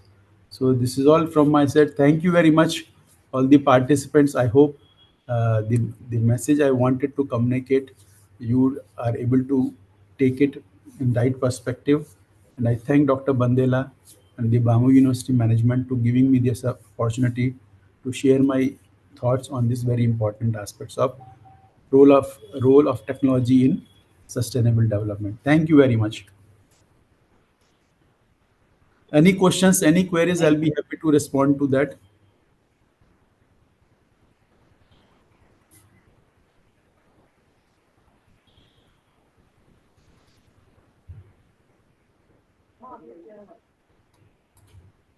So good evening, sir. Yeah, good evening. Yeah. Sir, there is a one question. Sir, how does sir does आपने बहुत अच्छा, really you delivered a wonderful lecture which was very informative as well as knowledgeable. और इसके साथ साथ sir जो आपने example दिए ये बहुत ही काबिल तारीफ हैं. आपने गारमेंट्स का बताया और ये बताया कि स्कूल में इस टाइप से तमाम जो है एग्जाम्पल ये हमारे मेरे मन में बैठ गई हैं. और मेरे नए नए आइडियाज इसमें मेरे इस समय दिमाग में आ रहे हैं सर। बहुत सुंदर, ये कई बार ये दिमाग में क्वेश्चन, लेकिन आपने बहुत अच्छा ये आइडिया हमें ये बताया।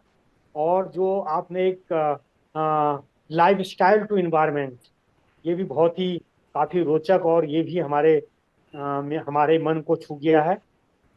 और इसके अलावा सर एक क्वेश्चन मुझे ये पूछना था कि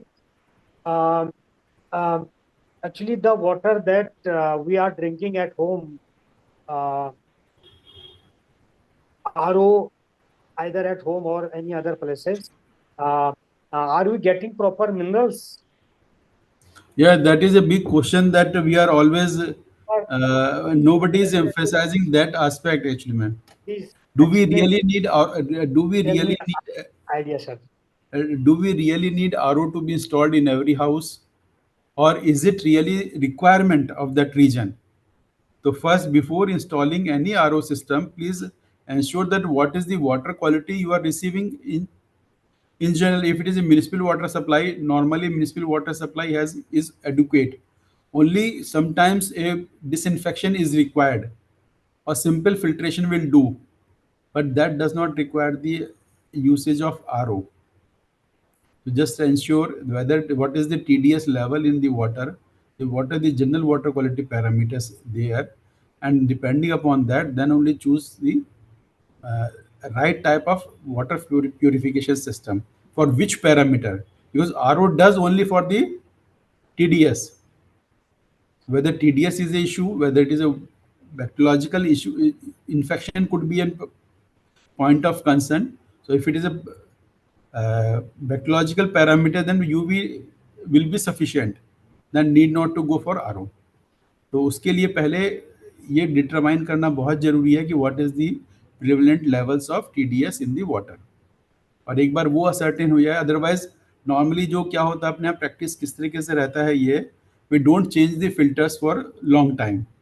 जब तक कि वो पानी आना बंद नहीं हुआ था ना, जब तक अपन लोग फिल्टर चेंज नहीं करते वो, because every time you change the filter it will cost to something what 1500 to 2000 rupees. तो उसमें लगता है कि यार अब why to change filters every time, nothing is happening, and we really do not know what is the indicated need and when it should be changed. So many uncertainties are there. Otherwise the filter person will come, if it is AMC, then he will come in 6 months and replace the filter whether it is required or not required. That again becomes a kind of solid waste generated, e-waste generated, to be handled by the municipal corporation. So the best thing is that, and on the other hand, we are losing the important minerals required by the body, which are not getting, which otherwise were supplemented by the through the water, which are not getting into the body, and it is affecting the health. So it is important that the water quality parameters are properly determined, what is the different compounds contains in that, and then only select whether this requires a really requires a RO, or this requires only simple filtration, or simple UV will be serve the purpose. Okay, sir. Thank you. Thank you, sir. Okay. Sir, there is one question. Please. Sir, does e-waste produce any kind of the pollution or not? क्या कह रहे हैं आप ये e-waste? Now, what is the question?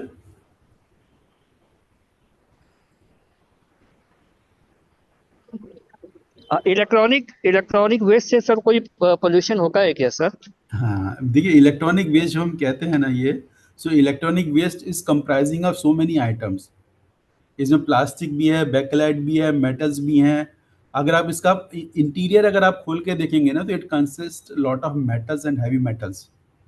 अब back side जब आप खोल के देखेंगे ना, it uses number of metals and precious metals also.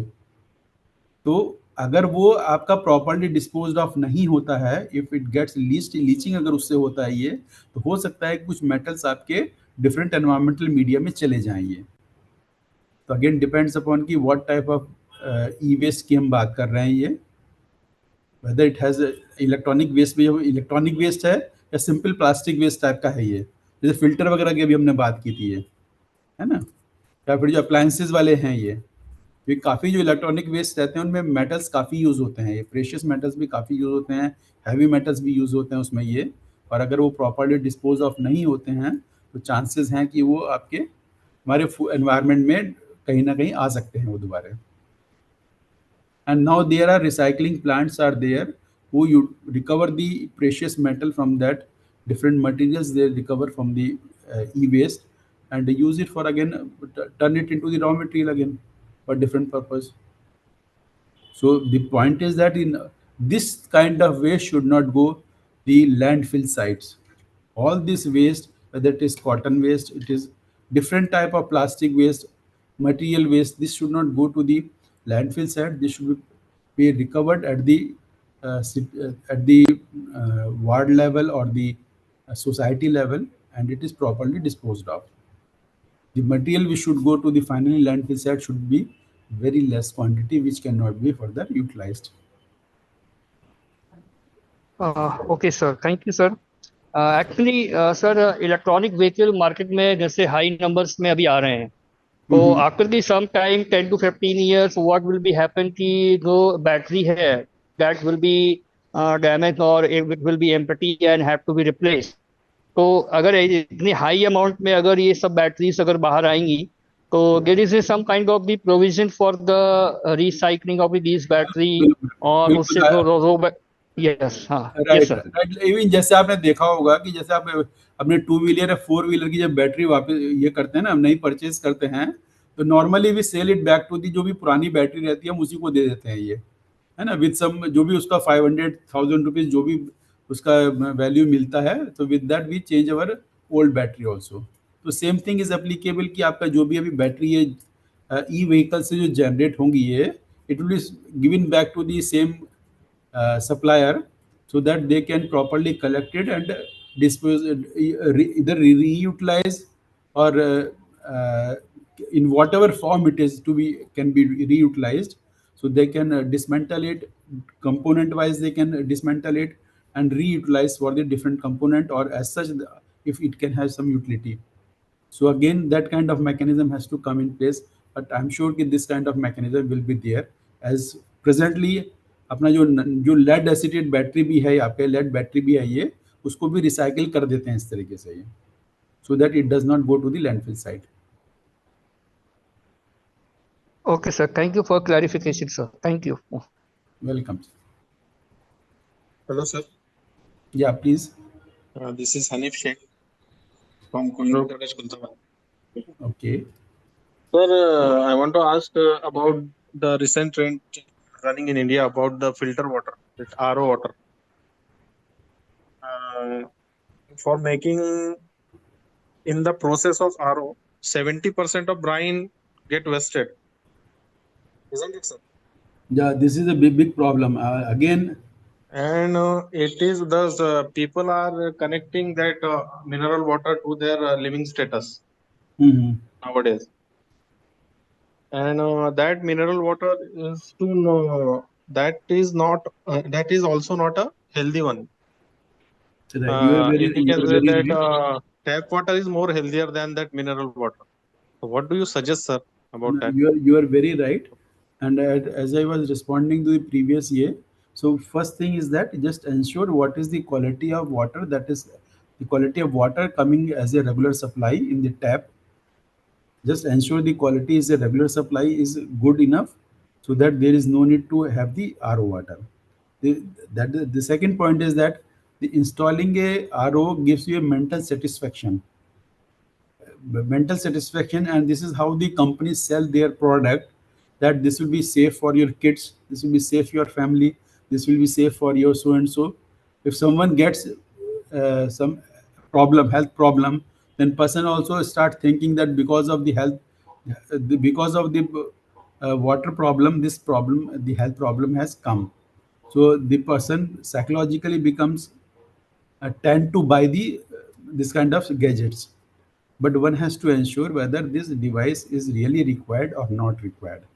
But we are influenced by our society, by our neighbors, and we also tend to buy the system. irrespective of knowing the utility of the system, whether it is useful for the health or not useful for the health.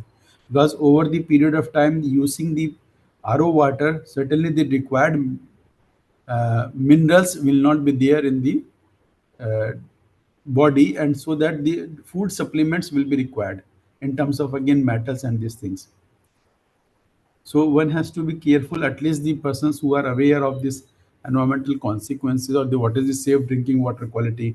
I think they should take the lead in this and educate themselves, to their family, and then to their circle.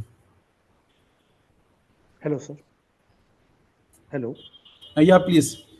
Sir, this is Dr. Vilas Kohli from Sangamner. हाँ बोलिए. Know something about the green audit, how far it can be made compulsory to the institutions. Green audit or green credit? Green audit, sir. Okay. So as it is financial audit and that is mandatory, so is it possible Like, to? like what? So the simple approach becomes, I mean, see, we call it green audit or environmental audit. I think it will mean the same. Whatever the conditions are given for any activity, like any developmental projects, any conditions are given by the Ministry of Pollution Control Board, that in order to execute this, certain conditions are to be followed. So whether those conditions are followed properly or not, for that audit has to be done on periodic basis. So that, to ensure that the compliance is made to the conditions given by the regulatory agency. So it's a complete, it's an integral part of the system actually, man. And But is it those. not mechanical? Will it work? Pardon? Yes, is it not mechanical? No, it is not mechanical one. It has to be seen. See, it is in the see, whatever is not getting converted into product is going to the waste stream. So it is in fact in the interest of the industry itself, how best it can minimize or follow the norms, so that it does not has to face any consequences of not following the norms. Because nowadays the media or the uh, judiciary has become so active that one cannot escape it. So it is better to follow the norms. So it is in their interest that proper norms are properly followed, so that it does not uh, lead into them other kind of problems. Okay. Thank you. Okay, welcome. Sir, one more question, please, sir. बोलिए. Sir, my question is, you have written in your PPT, besides nitrogen dioxide NO2, PM10. So, sir, PM10 stands for what? Capital PM10 P. is particulate matter in the particulate matter of 10 micron size. So the 10 stands for the size of the particle. Okay, And sir. Thank you. Thank you. NO2 is short form of nitrogen dioxide.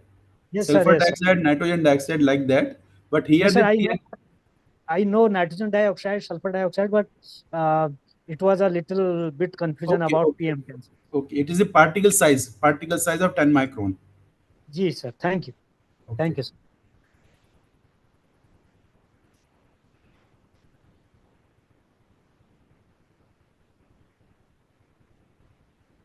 Good evening, sir. Yeah, good evening. Sir, may I propose the vote of thanks or should you wait for some time?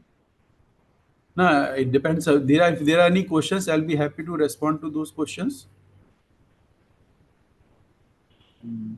Maybe just wait for a minute. Okay, Or sir. Sure. someone who wants to ask any question can raise the click on this raise your hand.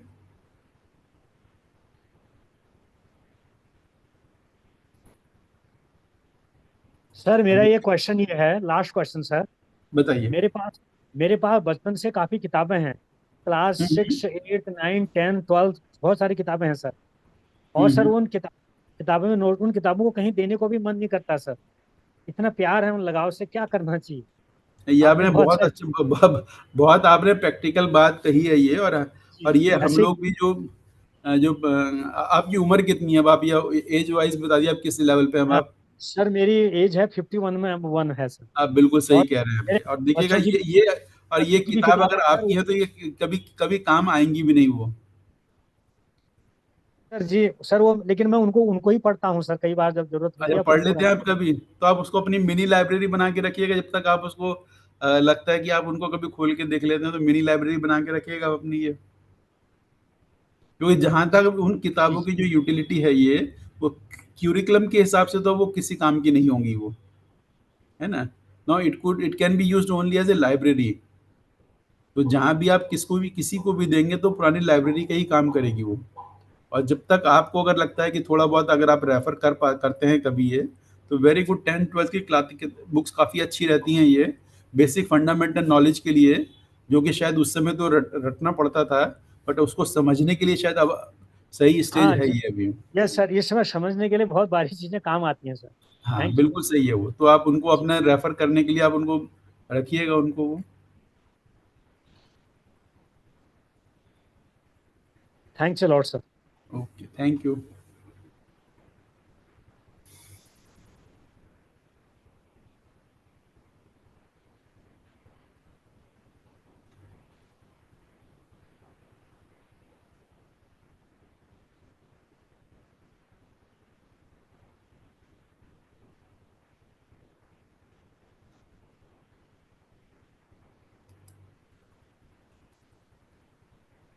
Good evening, sir.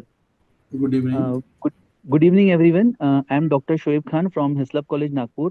On behalf of organizing committee of UGC Malviya Mission Teachers Training Program, Dr. Babasaheb Ambedkar Marathwada University, Sambhaji Nagar, and on behalf of all the participants, I take this opportunity to propose the vote of thanks to our today's eminent speaker, Dr. Sanjeev Kumar Goyal, sir.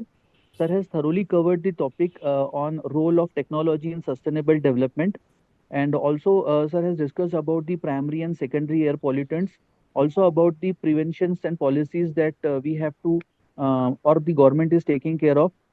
Sir also covered about the importance of water, its cycle, its sources of pollution and prevention. So, with a very nice idea, sir has also given us about the recyclable, reduce, reuse, about our household utensils or the substance that we are using in our daily life. So, we will definitely try to reuse or reduce the things that we can contribute towards the sustainable development of the country or towards the society. So, thank you, sir, for being here today with us and enlightening us with your knowledge. Your thoughts have truly inspired us. So thanks again for such an engaging and informative session, sir. Thank you so much, sir. Okay, thank you dear, thank you everybody, thank you very much. Thank you so much, Saji. Thank you. All the Thank you, best sir. For Thank you, the sir. remaining training program. Thank you.